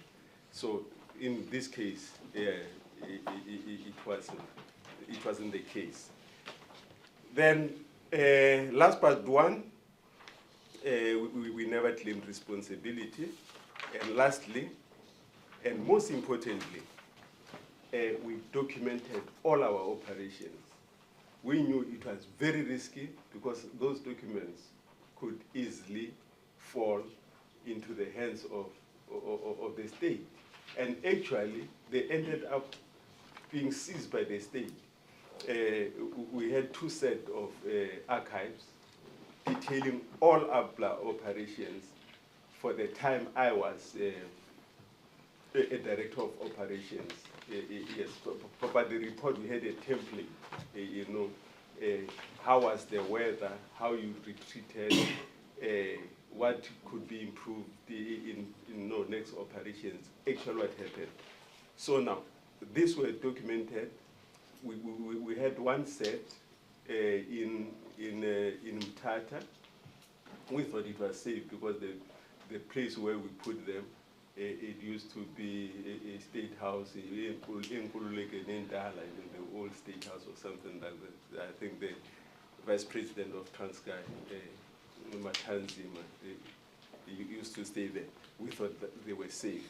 And then another said the original, the copies were in the original, were in Lesotho, at National University of Lesotho. There too we thought they were safe because the chief librarian offered to keep them safely for us.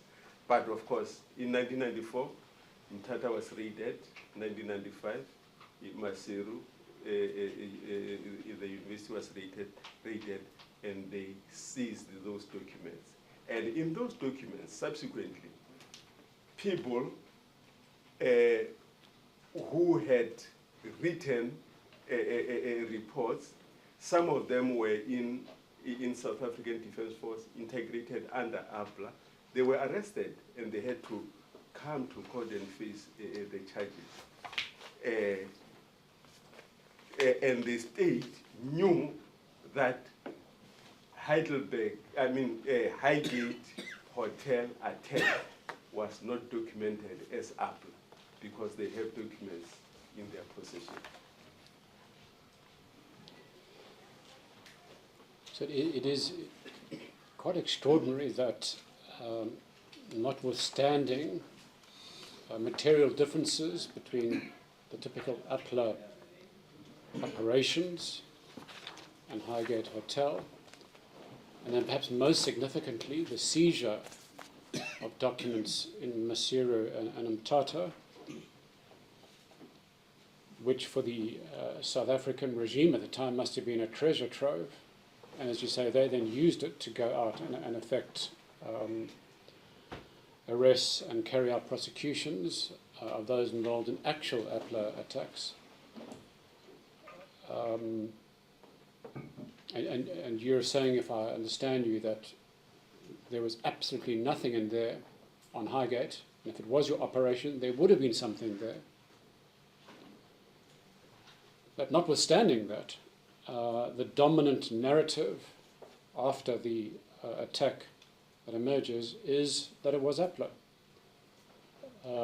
Do you have a sense as to why that happened?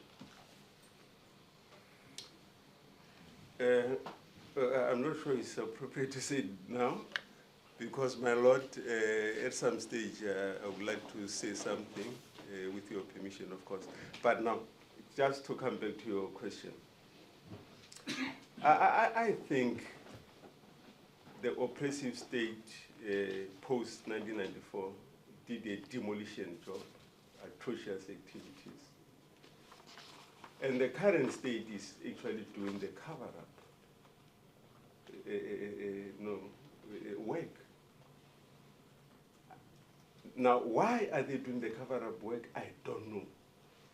Because something that I forgot to mention is that not only that in the APLA archives or documents, we also had confessions of people who used to work in the for the state. And one of them was someone who came and volunteered confession to us that he was part and parcel of the group that eliminated Jafta Masemola, the longest serving political prisoner on the Robben Island.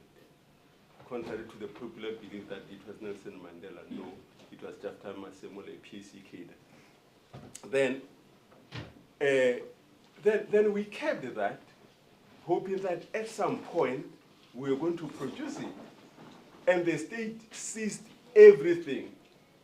So now, which means the state knows who killed Jafta Masemola, but they're doing a cover-up job. So this state is doing a cover-up job, just like they are doing with Highgate Hotel attack. Day after day, you see that this is a cover-up job. This is a cover-up job. You say, Mr. Mphahlele, all of your operations were archived, recorded, documented, and archived. And nowhere in those records is there any reference to an attack on the Highgate Hotel in the first attack. Correct, my Lord. But all operations that happened while I was Director of Operations. In your tenure? Okay. Yeah, in my tenure, yes. And in those, there was no mention of Highgate Hotel attack.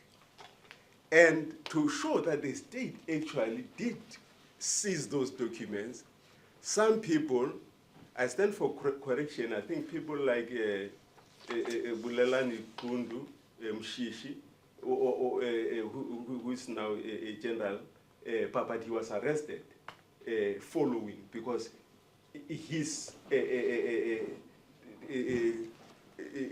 report was also there. Tobela Mlambisi, he was a soldier somewhere in DR, he was arrested. Quite a number. Some were not integrated in the army, but those documents, the seizures of those documents, led to their arrest. The same seizures should have led to the exoneration of APLA as being implicated in the Highgate Hotel attack, because they had documents. And it happened while I was Director of Operations. All of them were documented. So those operatives who were involved and were identified after the raid? Correct, my Lord. They were prosecuted, obviously on the strength of the information that was contained in the documents, the archives. Correct, my Lord. And of course, it happened around the same time with the TRC, and they were given amnesty, and some went back to their posts in the army, some to their generals. But this is what happened.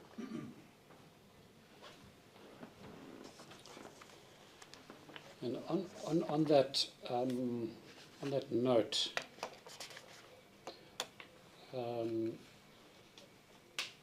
you confirmed that you did make a statement to Captain Ben Nell. My Lord, that's Exhibit D, pages 7 to 8. There's no need for us to go to that statement, through that statement, because you simply confirm what you're telling us, that this was not an APLA operation. But Captain Benjamin Nell also made out a statement, which is part of this inquest record. My Lord, it's also Exhibit D, pages 81 to 82. And I just want to read you one paragraph in his statement and ask for your response. My Lord, it's paragraph 4 of Benjamin Nell's statement. Shortly after the attack, a person with the name of Carl Zimbiri, that's Zimbiri, phoned the Citizen newspaper, claiming to be the internal high commander of the Azanian People's Liberation Army, APLA. He said that after thorough investigation, he was satisfied that APLA was responsible for the attack. During my investigation, I established that at that time, Mr. Carl Zimbiri was indeed the internal high commander of APLA. What's your response to that extract? First, who is Carl Zimbiri? Then, if no one knows who Carl Zimbiri is, I don't think we should crack our skulls over it. But let me just give you a very brief history about Carl Zimbiri. A journalist, I think, published something in the Drum magazine, and he said he had met Carl Zimbiri at the graveyard, and he identified himself as APLA commander, with a lot of militant statements. And at that time, there was a football club called Bloemfontein Celtics, and its goalkeeper from Malawi was Carl Nzimbiri. Carl Nzimbiri, but that guy said Carl Zimbiri. Now, as for Carl Zimbiri and his statements, one, in the PSC and in APLA, we tolerated Carl Zimbiri, whereas we never knew him, because after our operations, even if we could ask someone to claim, no one would say anything unless it is from Carl Zimbiri. But we started questioning Carl Zimbiri when he condemned PSC leadership, especially the chief political commissar then, Mohato Mofokeng, who later became a general. They met with South African delegation in Gaborone. Carl Zimbiri condemned them. Carl Zimbiri would go out, raging against PSC leaders, insulting everyone. Carl Zimbiri, of course, I suspect that because among APLA, no one knew him, but I think the name Carl Zimbiri was used by the state to undermine APLA, and at the same time even to boost APLA, because out of the blue, Carl Zimbiri would say, I've attacked police in Dube or in Deep Kloof, and would be surprised, what's happening? So yes, it was one of those things, yes, but and whether Carl Zimbiri is alive or not, I think the PSC ranks, I think he has died 3 times. But even now, people think that he's still alive. Maybe he's going to die for the 4th time. So is it just a fictitious character? Well, until Carl Zimbiri comes and say, I'm Carl Zimbiri, it's a fictitious character. Because it happened the first person was a journalist, I've forgotten his name, reported in the Drum magazine, and he said, I got a call that we must meet at the graveyard midnight, and he honored that call, and he went there, and an APLA commander identified himself as Carl Zimbiri, not Carl Zimbiri, but Carl Zimbiri. So this is what happened. Might be a ghost. Well, we've just seen another ghost of Namazana, maybe it's another ghost.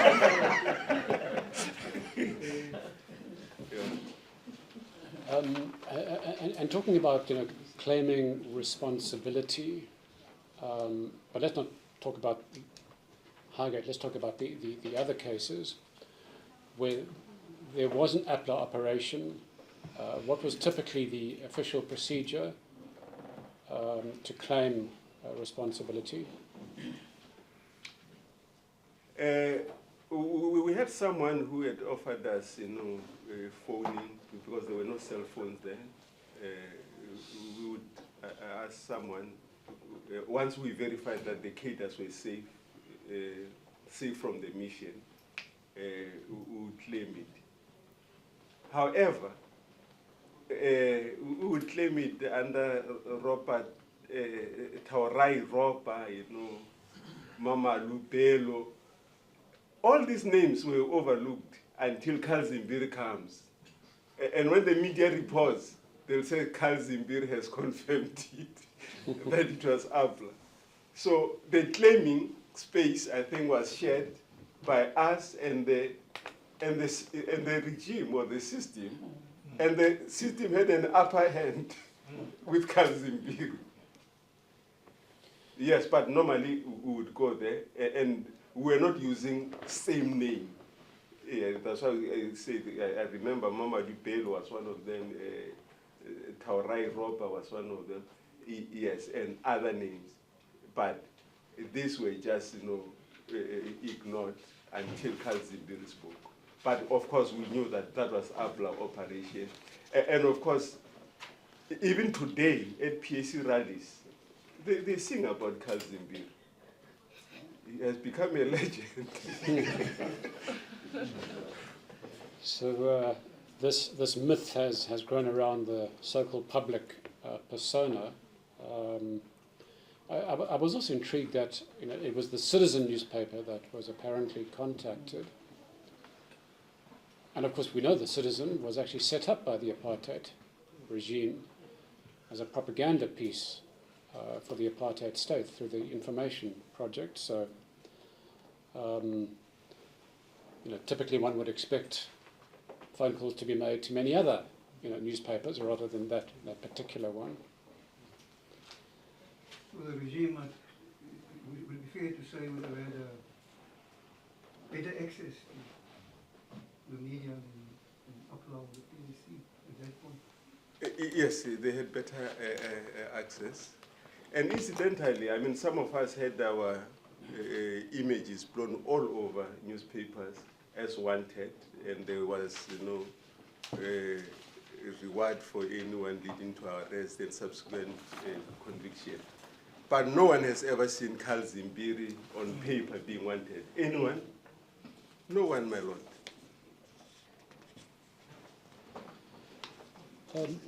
Before we come to the final section, which is your interactions with the family, let's just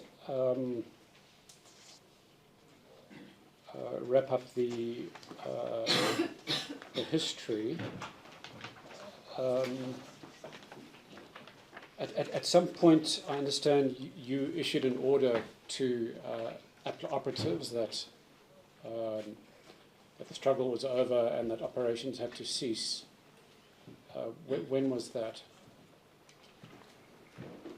Well, I think in April 1994, or around April, the order said we must have cessation of hostilities.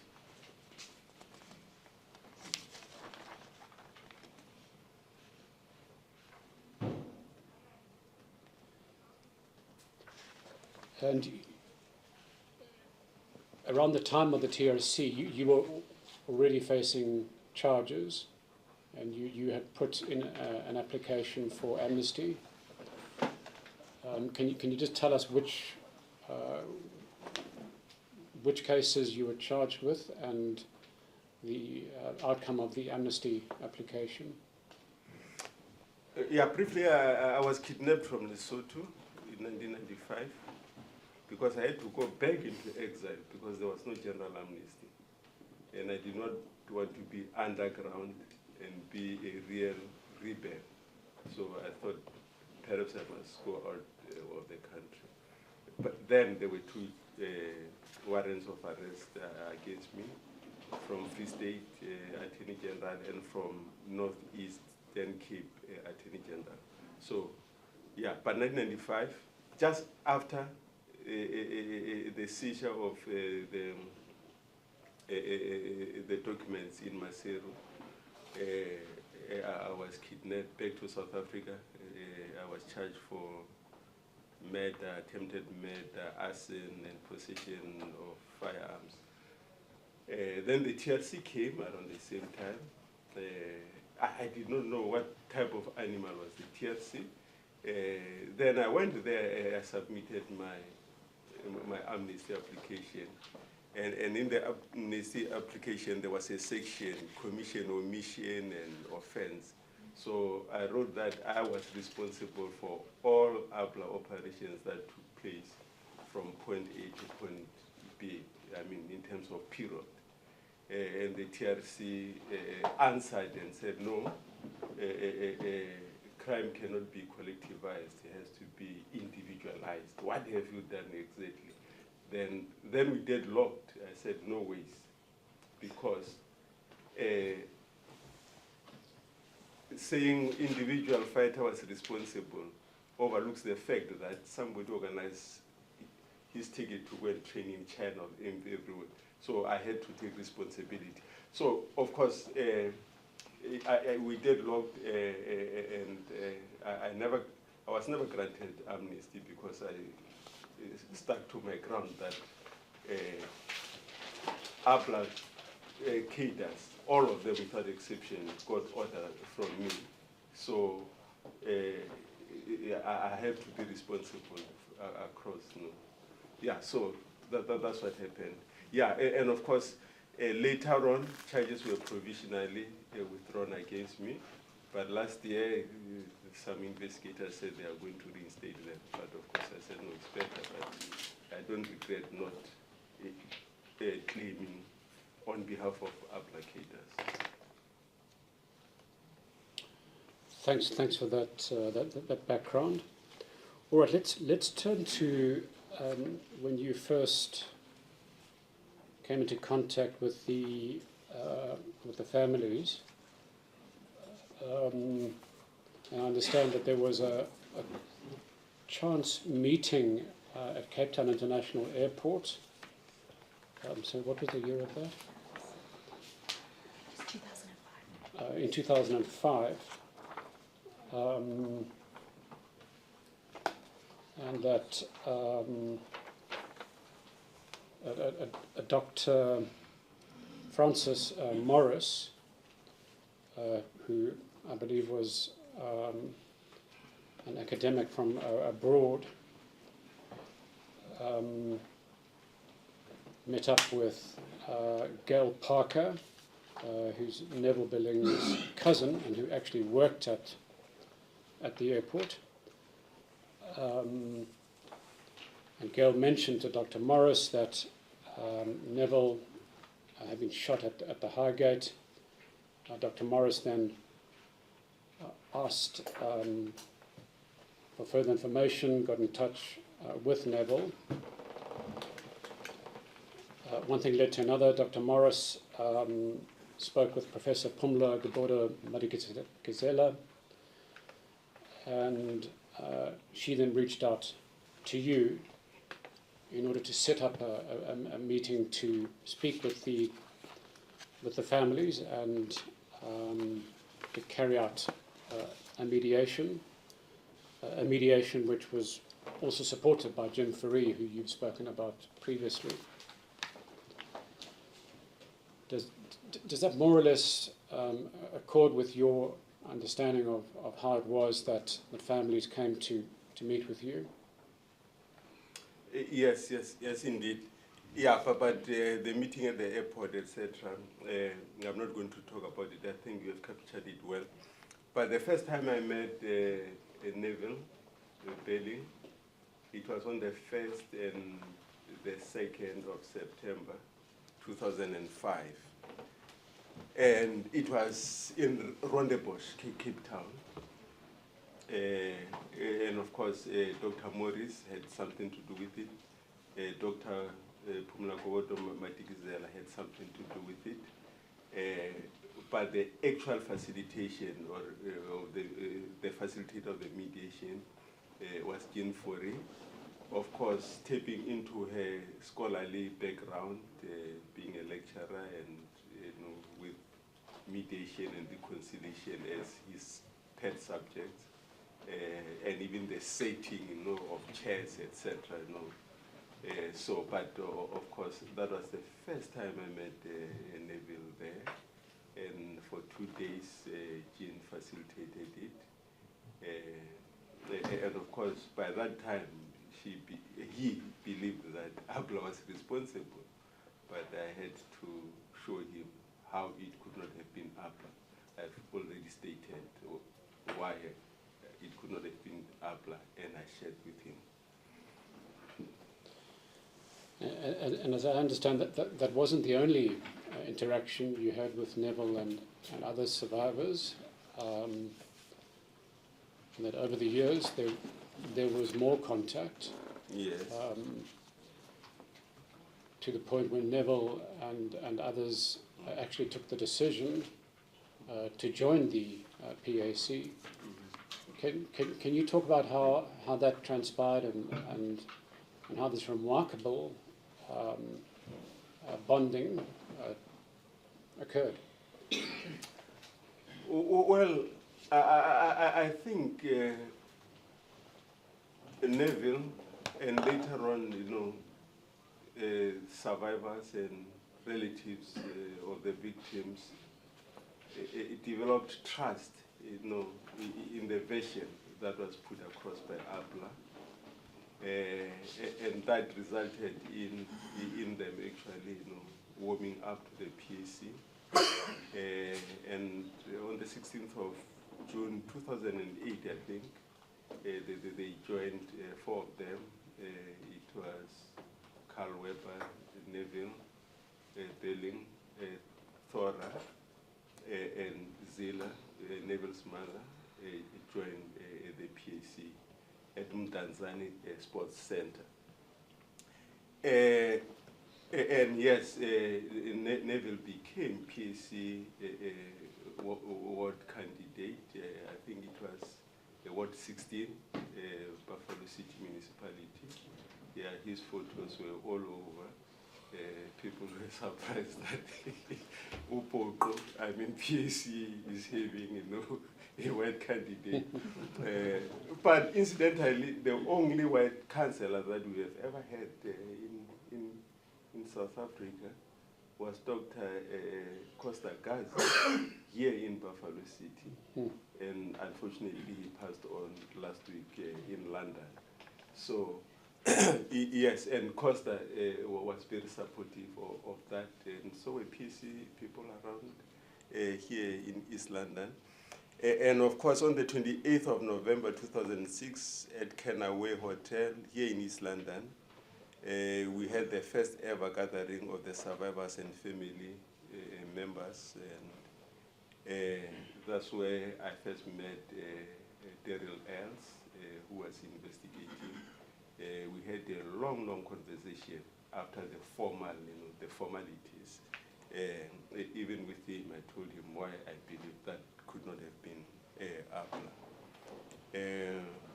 Yes, the meeting was at Kenaway Hotel, but later on we went to the real crime scene, Highgate Hotel.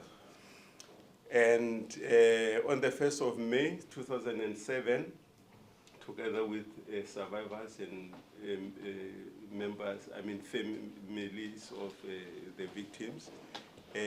We held the 14th anniversary memorial of Highgate attack, you know, and it took place at the Highgate Hotel.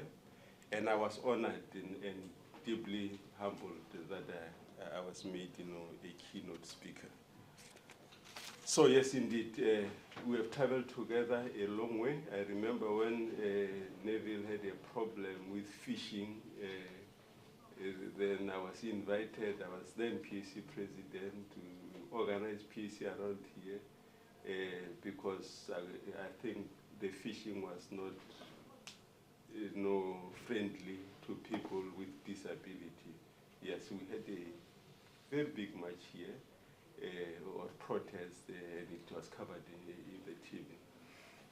So yes, we've been together for too long, gasping for justice. Mm. It is a remarkable story and journey that you have travelled with the survivors and families in this quest for truth, justice, and closure. And here we are, you know, more than 30 years later, still on that quest. This is the first inquest held in this matter. As you're probably aware, under law, when there's no prosecution, there has to be an inquest, and within a reasonable time. But it's taken some 32, 33 years to get here. And indeed, this isn't the only case where there hasn't been a follow-up.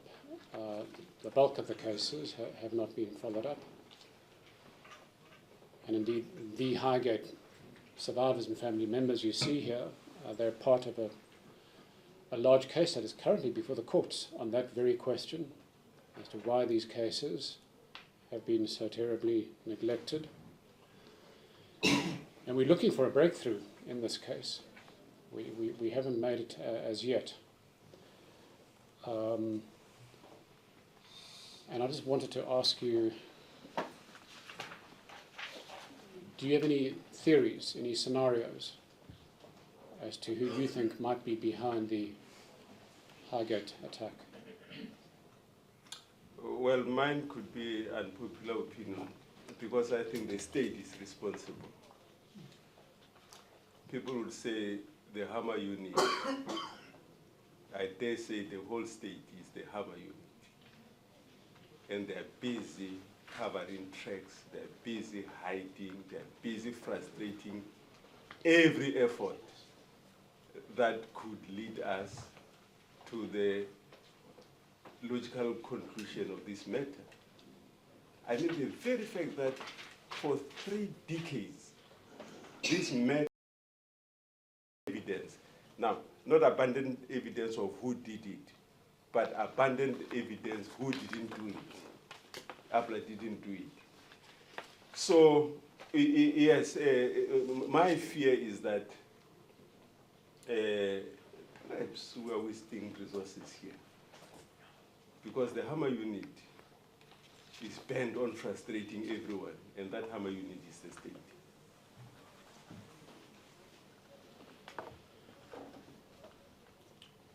Mr. Mphahlele, thank you so much for the evidence you've given us this morning, and to be willing to reach within and talk about what has happened over the decades, particularly the terrible years under apartheid. On behalf of the families, I want to thank you again for the support that you have provided them over the years, and your willingness to support this inquest. We are following multiple lines of investigation, and we still hope to make a breakthrough. My Lord, no further questions. Thank you, Mr. Vaughn.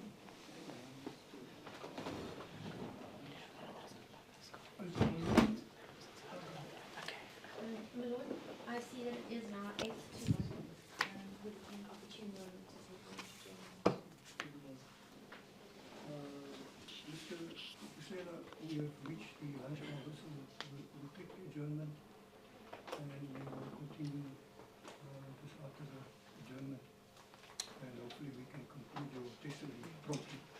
It's okay, my lord. Thank you. Vote to adjourn.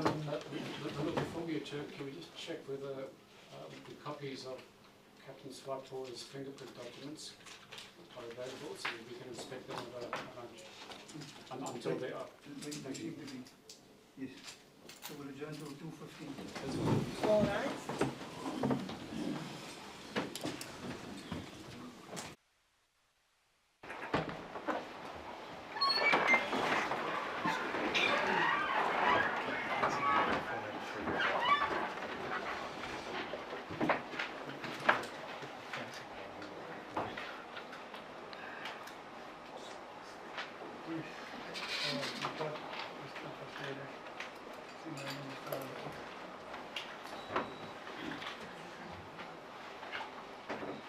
So, I'm just reminding you that you still have it.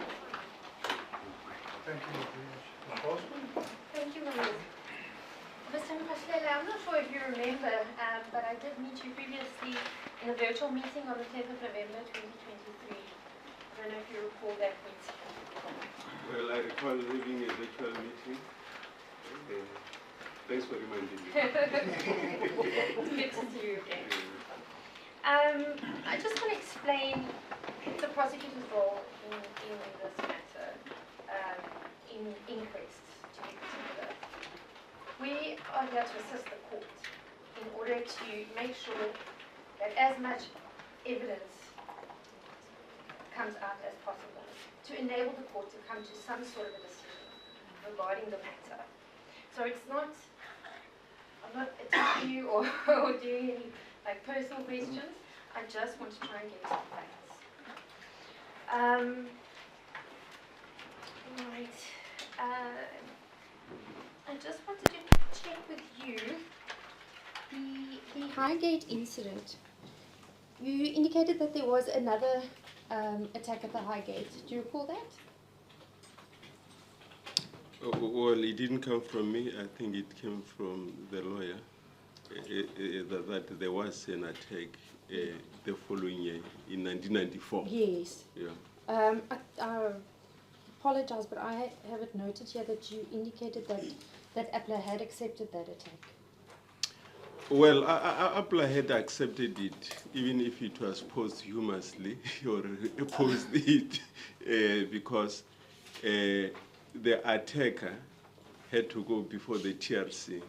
So when he went there, the reason was that the PAC or APLA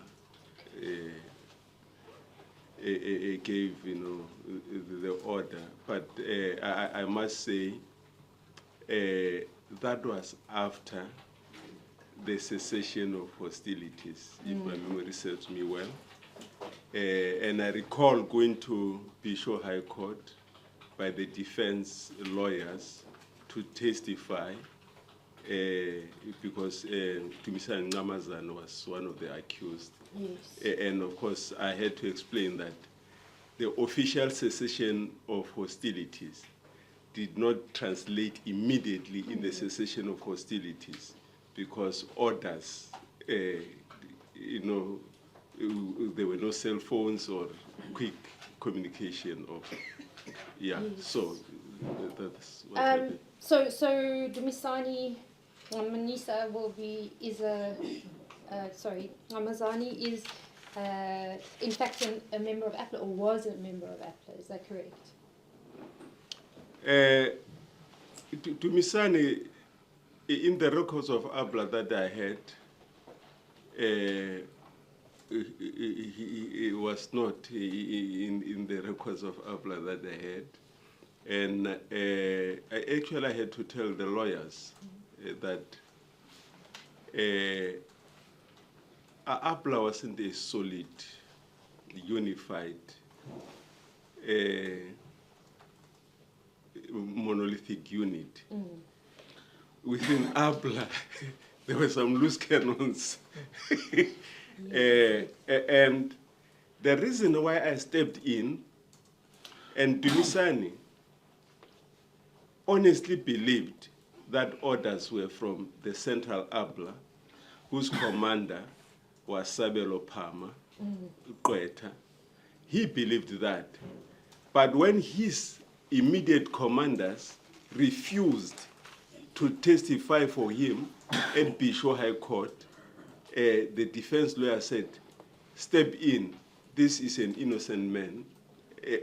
Innocence in the sense that he believed he was carrying out APLA because everyone has abandoned him. Then I said, for the sake of someone who believed that he was doing for APLA, I'm going to step in, and hence I was involved. And much as I did not apply for amnesty, most of amnesty applications in APLA went through me. So even his amnesty application, I'm familiar with it.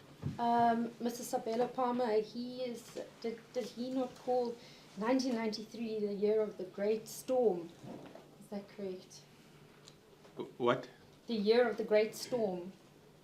What about it? That Mr. Sabelo Palmer, he called 1993 the year of the Great Storm. Yes. Okay. All right. I'd just like to find out more about your modus operandi, particularly when we look at the late 80s and the beginning of the 90s. If you could just assist,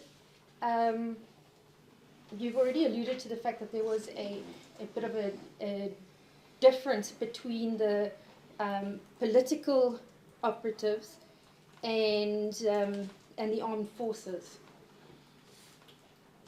Can you just elaborate on that for me, please? Yes, at some point in APLA, we focused on the army personnel, ambushing them, on the police. That's why in 1987, there was an uproar, especially in PWV, that is Pretoria, Witwatersrand, and Vaal area, because APLA people were using a Scorpion submachine gun. And throughout those operations, no soft target was attacked, and we wanted to keep it that way. But gradually, when it became clear, and actually there was even reports in the media that, some forces created by the state are targeting people during, night vigils, in public transport, etc.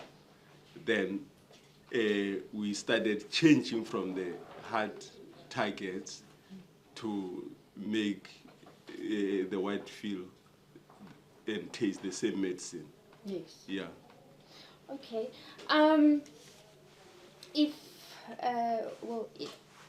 In the evidence which was given before the TRC, there were special hearings, and specifically regarding armed forces. In those hearings, there was mentioned that there were often breakaway groups in APLA that comprised of 3 individuals in order to keep their operation secret. Is that correct? Well, I wouldn't say breakaway, but I would say units, because breakaway may suggest that you are no longer part of the main body. Yes. Well, even one person can be one person unit. That's how guerrillas operate. I know people who operated effectively as one person in one area. Yeah. So we didn't have means to house, or to have the whole football team as APLA unit. So it had to be broken in smaller units. All right. And when these smaller units were formed, did they report all their actions to you? Well, that would be against the security measures. Actually, even if I were arrested, they would not get much from me. People who had arrested me, I recall one day I was underground in Mphahlele, Zone 6. I was director of operations. In the same street, police were attacked. I only realized when I went to the shopping mall, and later on it turned out that is APLA. There was an exchange of fire. Some were injured, but they escaped, APLA people. Okay. Now, I'm just showing you that not knowing much was service to the revolution. Understand. Yes, but of course, within the structure, after the event, you could confirm that, no, that was APLA. Okay. And I only got to know that that attack was mounted by APLA, Keida, called Murapapa, on that morning, when, you know, I wanted to know who was responsible. So, yes, I think that's how armies operate. Otherwise, if everybody knew everything. Yeah, it's for the safety of Yes. all the parties concerned. Yes, indeed. Okay, I understand. Thank you.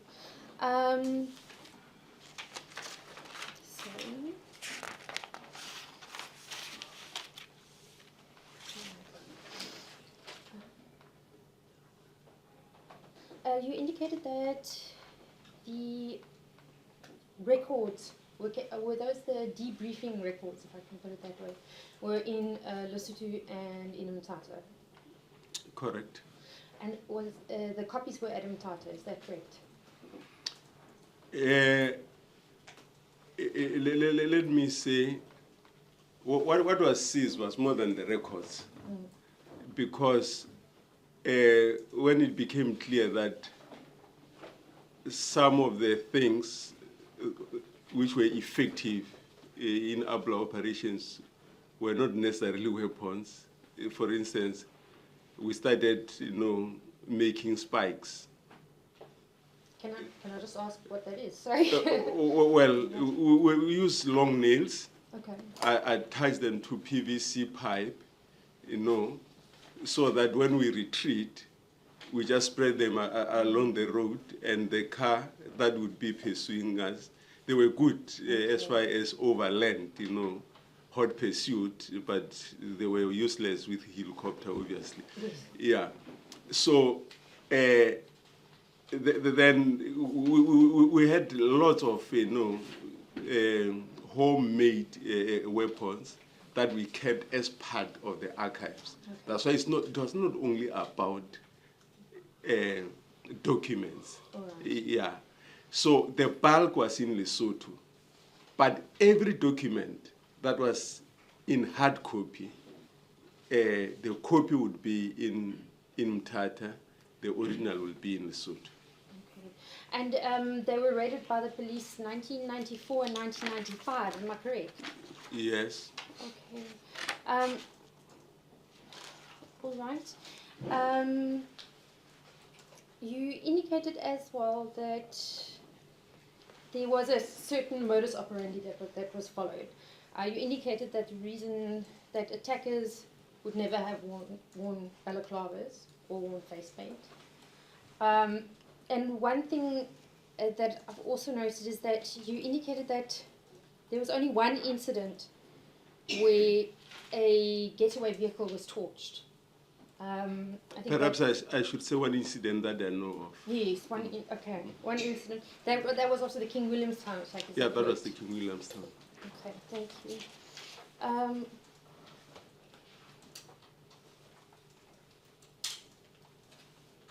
All right. Is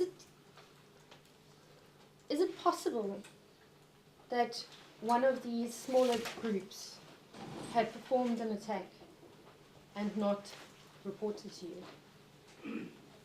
or done a debriefing? Well, within the realm of possibility, anything is possible. However, knowing APLA people and how proud they were with their successful operations, they could have confided to someone, even if it was not me. Okay. Yeah.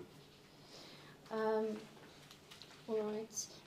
You indicated that you had also. Apologize, my lord.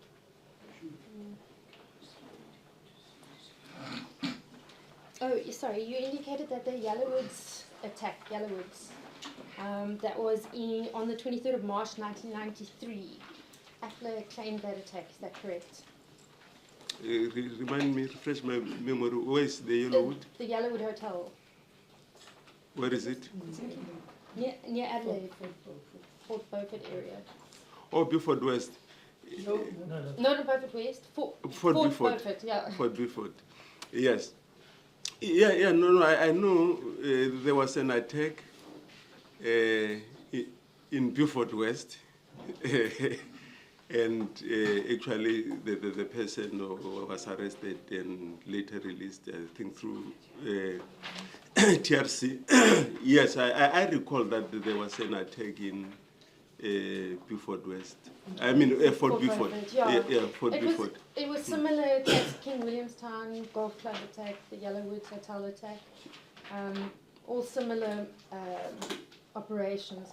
And those are the ones that were acknowledged by APLA. Whereas I don't remember that one, but I know that something happened in Fort Beaufort. And I know that one of the comrades with whom I was in prison in Botswana in exile, I think was involved in terms of getting APLA fighters around the area. But I don't quite remember which operation in particular, but I do remember that something did take place there. All right.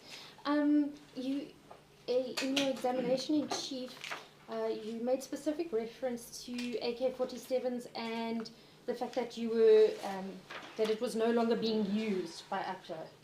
Do you know more or less when that was? Not necessarily no longer being used, but no longer being commonly used. Okay. Because if people had AK-47 and had ammunition, they would use it. But with its challenges, some, were bought without magazines, and you would struggle for the whole year looking for someone who sells magazine because you had the rifle, but you did not have the magazine. So it was not something that was on the date. It was just a gradual process. It happened in the early 90s when gradually, and of course, all Eastern-made weapons, they had some problems. I mean, even Scorpion magazine, machine gun, the ammunition that it used was not interchangeable with any other ammunition. You had to wait for the supplies from Yugoslavia, and how long was it going to take? So we had problems generally with Eastern-made or Eastern Bloc-made weapons. Okay. Because I'd just like to point out to you that the Yellowwood Hotel attack, they found that AK-47s were used. So do you agree that it is then possible that AK-47s Well, definitely. And for that matter, APLA units were not uniformed. Some would have AK-47, others would have R1, others would have Panga when there were not enough weapons. So it was not a standing army with unlimited support of arms. So yes, we did not throw away AK-7s that we had because we switched to R4s and R5s. This Highgate Hotel, I'm not sure if you are familiar with it, but do you know that it was frequented by police or police members? Well, the first time I went to the hotel, Highgate Hotel, It was with Neville, Karweba and families and family members of the victims. So what was happening previously, I did not know who were the frequent visitors to it. All right. Okay, so you wouldn't be aware of certain military personnel who would be present at this hotel? No, I wouldn't be aware.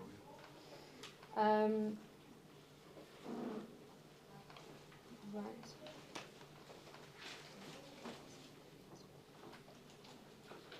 Sorry, my lord. If you could stop.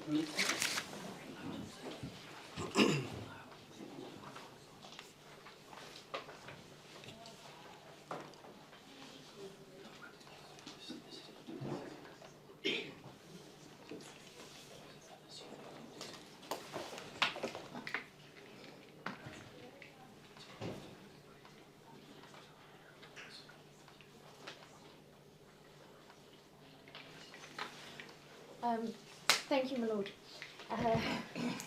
Mr. Mphahlele, I just want to confirm then that you cannot 100% with 100% certainty say that an attack on the Highgate Hotel was not performed by APLA members who could have been operating independently. I'm 100%, actually 100 and 200, 500% sure that that was not APLA, to which I was Director of Operations for. Okay, so not by people under you. No, no. Okay. My lord, if we could just have a short adjournment.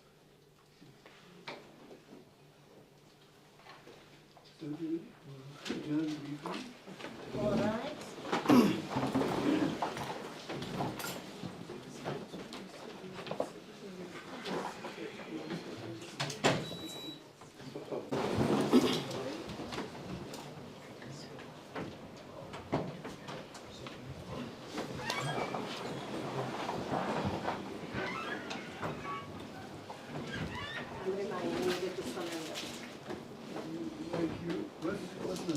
Thank you for the indulgence, my lord. Mr. Mphahlele, I just want to return to the documents which were seized and the records which were seized and weaponry and everything that was seized by the police. Was it the SAPS who seized those documents? Well, I deduce that it was near National Intelligence Agency. So, Based on what I got from reports in Mphahlele and in Massacre. okay. Because we would also, I'd just like to find out, do you know any, well, were the documents ever returned to you? No. Okay. And do you know the dates on which they were seized? No, I don't know the exact dates. I was abducted from Lesotho in December 1995, and it happened about 3 months before my abduction.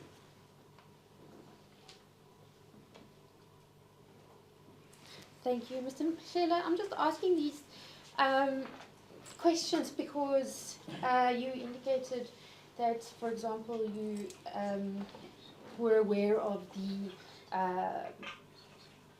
the massacre which occurred, the North West massacre, and we were to find these documents would be of great assistance, not only in this matter but in respect of all matters. That's why I'm asking these questions. Okay.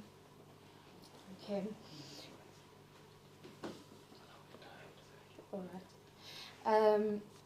Okay, so then we are going to continue to try and find these documents. And if you come across any names or dates, if you wouldn't mind passing that on to us, it would be of great assistance. Whereas, unless the state cannot be trusted on this matter, because they know it in both cases. They would know when they raided old Nkululekweni in Mthatha and seized APLA. But I'll try to find out the exact dates, but I don't think someone remembers them. And unfortunately, the librarian who used to keep our documents, who was chief librarian of National University of Lesotho, has since passed on. But I'm not sure if her children would know the exact date. But I'll try my level best to find the date. Thank you, I appreciate that. Yeah. We are just trying to, you know, try to find as much information as we can, and particularly documentation, so that will be of great assistance to us. Yeah. I just wanted to check, Mr. Mphahlele, you indicated that the 1994 Highgate attack was done by Dumisani. In your evidence, you indicated that he was acting under the under the impression that he was acting on the instructions of Mr. Palmer. Is that correct?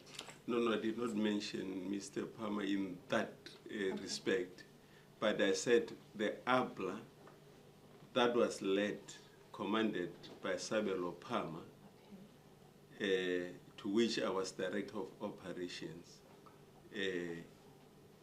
did not sanction that. Right. But you assisted in the matter because he operated under the belief that was his instructions. Yeah, actually, the legal team, which was led, the defense team led by PSC member, he sat down with me and he said, out of kindness and comradeship, this is someone who has been abandoned by the commanders who gave him order. Can you step in? Then that's how I stepped in. Okay. And did he ever disclose to you why he attacked or took part in the Highgate Hotel attack? But let me just correct it. Yes. Where I gave evidence, it was not on the Highgate. It was on Bahai attack. Okay. Yes, it was not on the Highgate. But the rationale applies. That is someone who was told that it was the year of the great storm, and he was blowing his storm in his corner of the country. Okay. So, well, there is a theory which has been put out that the Highgate Hotel was attacked as a result of certain individuals who used to frequent the place, in particular Colonel Kuchlenberg, Eric Taylor, and Mr. Lombard. And that is why the Highgate Hotel was attacked in May. Are you aware of that? Of that theory? Well, I've had many theories. Perhaps it's one of those that I've had unconvincing theories. Okay. It seems like with those individuals being at the hotel, that would then follow on with your instructions that you would not only attack civilians, that there needed to be a hard target available as the subject of your operation. I don't understand your question. Okay. Or your statement. Okay. No, I just want to find out then. You indicated that your operations, that you had decided that there needed to be a hard target. You wouldn't just be attacking soft targets or civilians at any given time. Well, perhaps let us unpack what is a civilian. If a soldier takes off the uniform and go to the beach and make a braai with other revelers. Is he a soldier or a civilian? I think he's a civilian. So if you attack people at the hotel, I think those people would be civilians, because it's not a hotel is not an army facility. So you would consider if they were off duty, then they became civilians? Well, this is how I understand. Especially if they are in a hotel, not in an army base. Yes. Yeah. Okay, I understand. Yes. All right. Thank you very much. We appreciate you coming here and giving us evidence today. Thank you. Thank you. I have no further questions, my lord. Thank you, Ms. Vaughn. Thanks, Neil. Just a few follow-up questions and issues arising from the cross of my learned friend for the state. And perhaps we can start on the APLA files. Ms. Bosman put it to Mr. Mphahlele that the NPA wants to find these documents because they could be of great assistance to the investigation. My Lord will recall that we insisted that the investigation diaries be made available, and if I could refer your Lordship to the investigation diary of Captain Peterson, which is Exhibit C13. Sorry, it's Exhibit E, page C13, towards the back of that document. I should add that they are numbered similarly, so the main investigation diary also is numbered C with numbers, and at the back we have Captain Peterson's investigation diary, which is also titled C, and we refer to C13 through to C16. And that discloses that, in fact, the documents in question have been located according to Captain Peterson's entry, and this is, can't quite make out the, what is it? So it's sometime after the 14th of April, looks like the 20th of April 2022, at 8:30 in the morning. Captain Peterson visits National Archives and inspects files of APLA as received from Zarina. We're assuming Zarina worked at the National Archives. My Lord, there are about 20 documents, reports, memos, notes, and the like. So, for example, A24, a copy of Memorandum of Death of Sabella Farmer, PAC leader in 93-94. So, A23 all the way through to A44 lists various documents. I'm not going to waste the time of the court going through every single one. But for example, A35, copies of documents in relation to the King Williamstown Golf Club attack. A36, copy of operational records of APLA on KWF Golf Club. A37, copy of individual photos of suspects of APLA on the Lady Grey attack, and so on. My Lord, we don't have those APLA files, and according to Captain Peterson's entry, he inspected them, so it's not clear whether he took copies. I imagine, we're dealing with a great deal of paperwork, so we're not suggesting that too many copies should be made. But if there was a way that we could perhaps inspect those documents with the assistance of Captain Peterson, we would be grateful. My Lord, apologize. I just want to correct my learned friend. These are not the documents which we've asked from Mr. Mphahlele. These are documents which are reports which were written, memorandums, but it's not the documents from the APLA records. Thank you, Lord.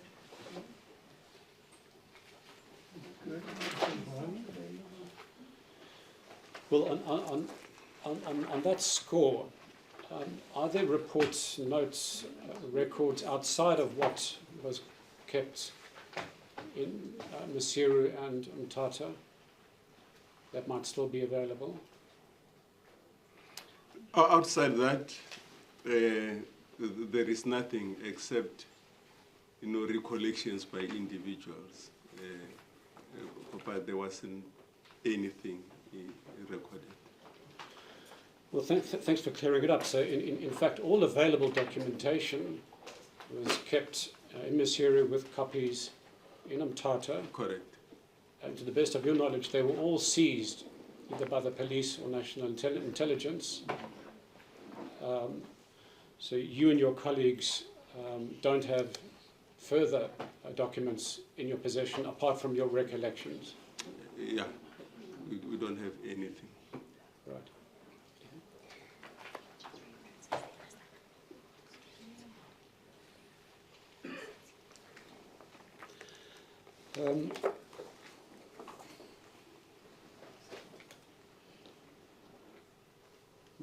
My Lord, if we could then just follow up on the question around the use of AK-47s, which I think the witness has answered in detail.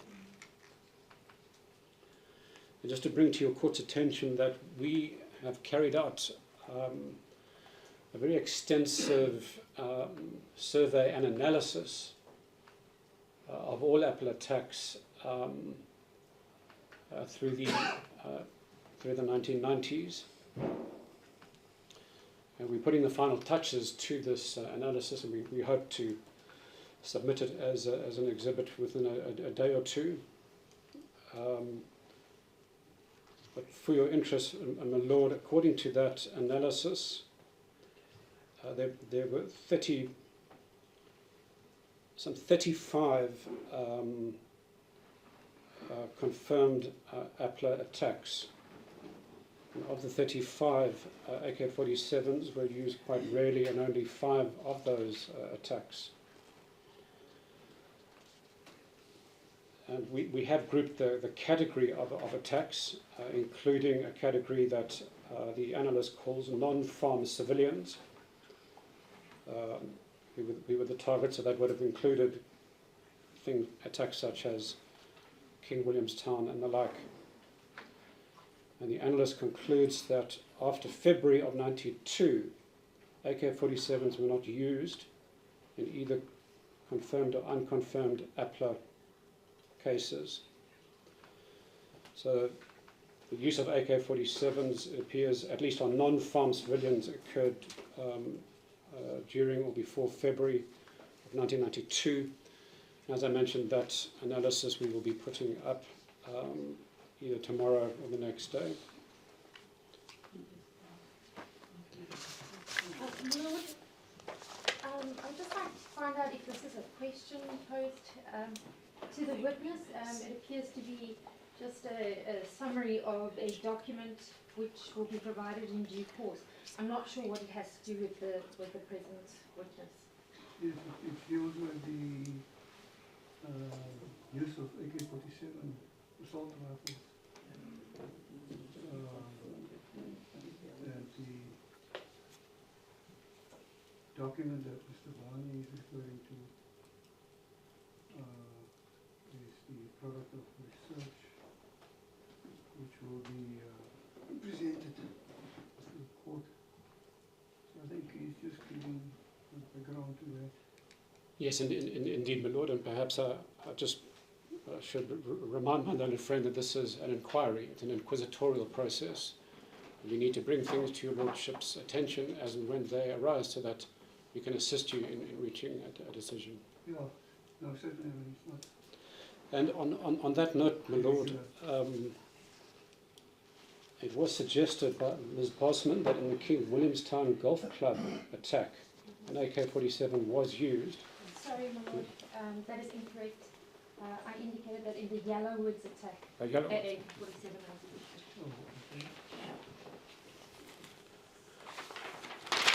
All right, we will check on the Yellowwoods.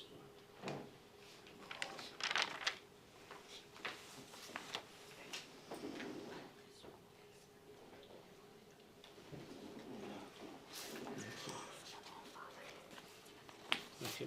So we have the list of weapons used in the attack on the Yellowwoods Hotel. And that attack was the 20th of March 1993. We will be putting up this very detailed table of attacks together with the sources of information. So we'd be interested to learn from our known friends from the state the source of the information that an AK-47 was used in that attack.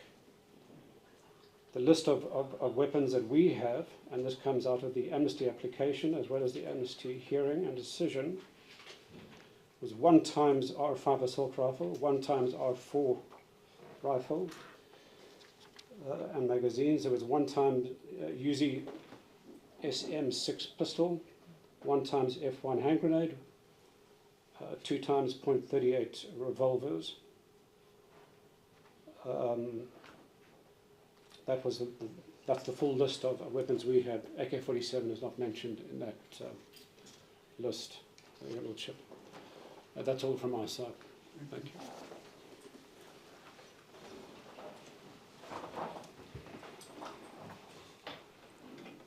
Mr. Mphahlele, you're almost done. Thank you, my lord. I'm not going to release you until you share those thoughts of the philosopher. I'm sure it will be of some edification for us. Okay. If you could perhaps just share it. That was when the line went bad. Yes. At the worst time.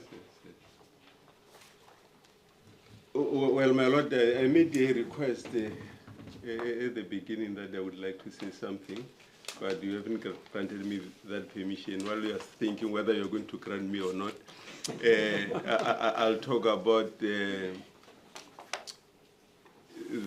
German theologian, Dietrich Bonhoeffer, who said, quote, "Hunted and driven by men, they make us useless and condemn, bearing the burden of our abusers.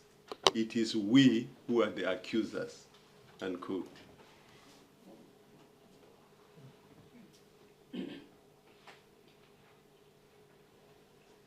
Thank you. Was there anything else you were going to add? No, not on the quote.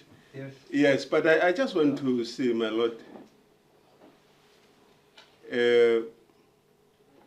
I'm asking myself whether what we are doing is taking us towards justice in the real term of the word, or is another waste of state resources. I'm saying this, my lord, because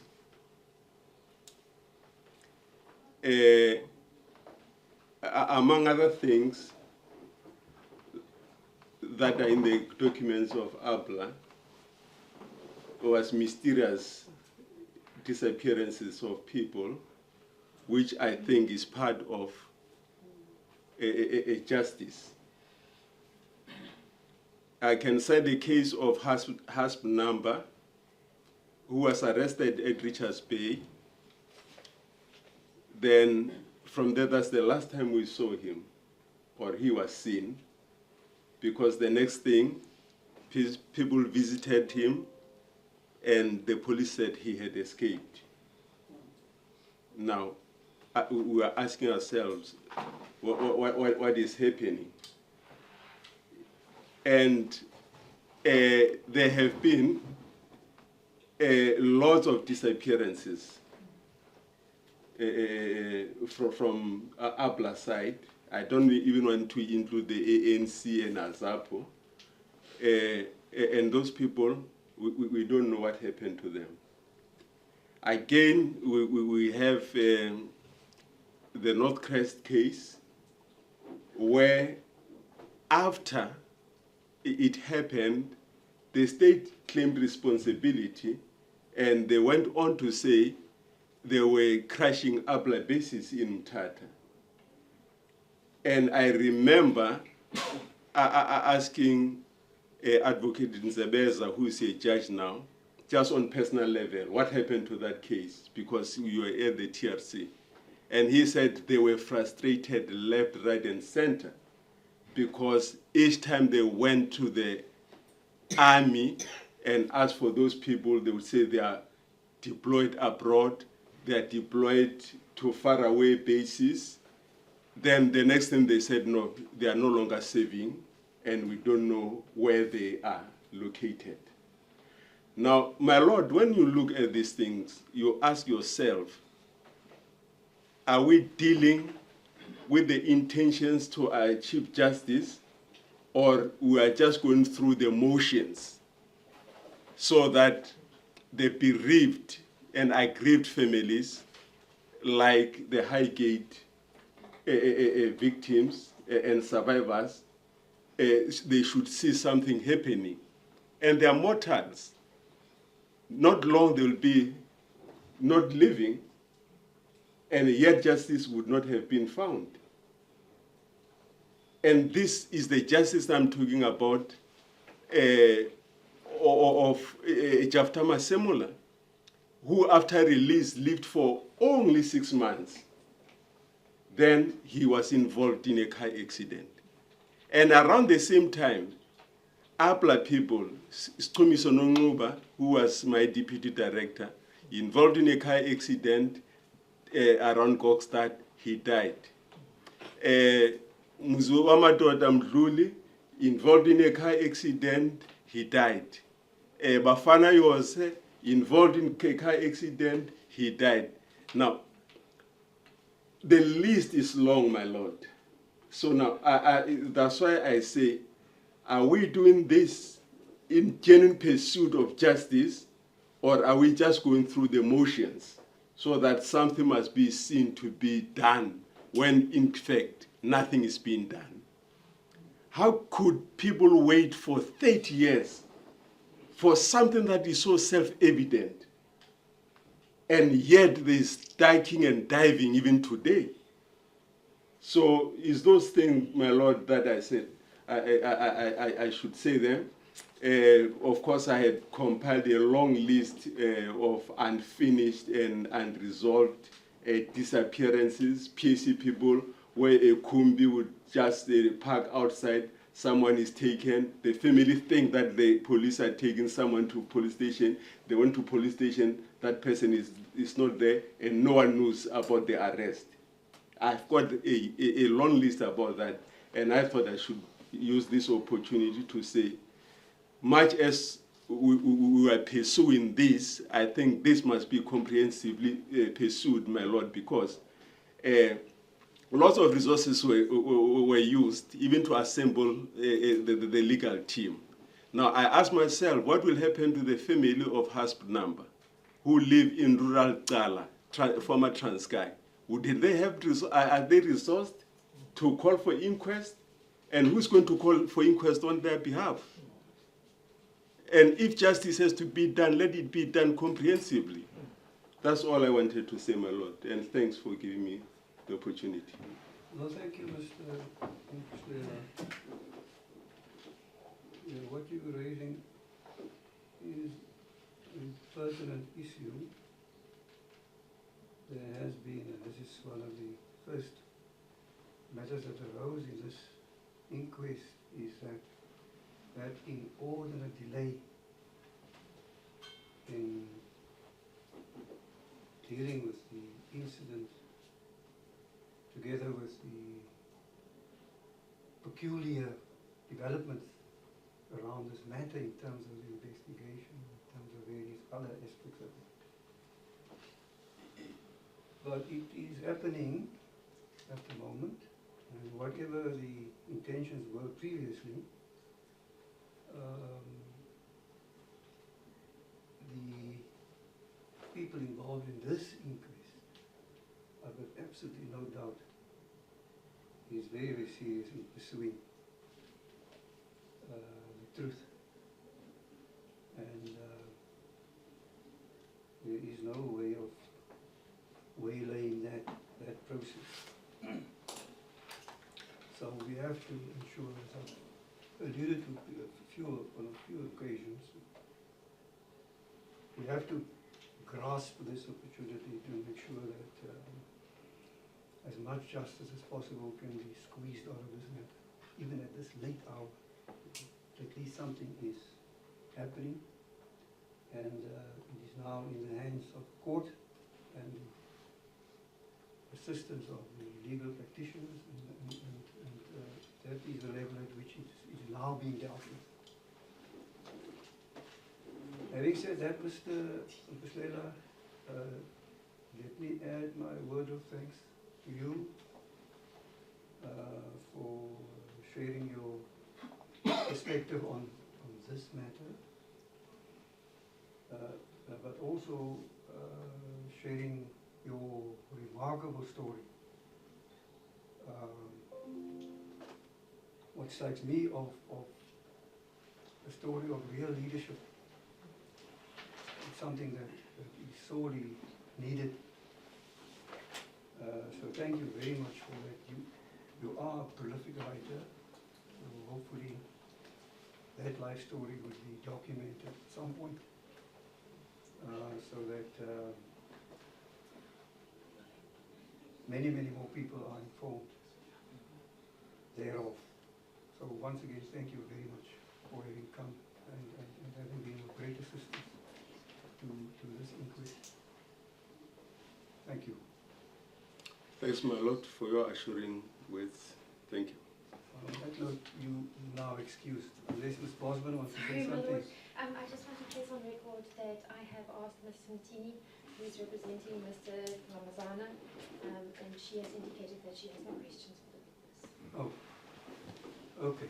I confirm that what he said is what doesn't need any further questions Yes, from me. yes, no, very well. Thank you for that, Ms. Mtini, because you're there on the wing. So if you look at me here, there's an empty chair here. But you probably concerned about the I don't want to sit with the them. cameras. The people that mustn't see you. No, I don't want to sit in that bench. I'll leave it at that. This might start a war. But on that note, Mr. Mphahlele, once again, thank you, and you are now excused. Thank you. Thank you.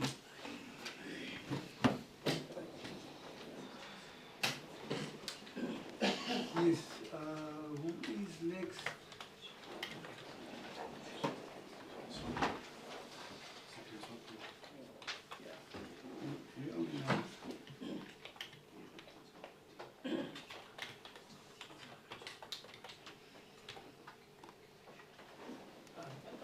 Sorry, my Yes, lord. We do have Captain Swartboy present, but I see it's now 3:30. We haven't actually consulted him as yet.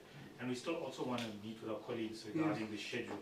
So my suggestions to my learned colleague is that maybe we take the adjournment now. We can speak to our colleagues, consult with Mr. Swartboy, and then we can start with him first thing in the morning, after current hours.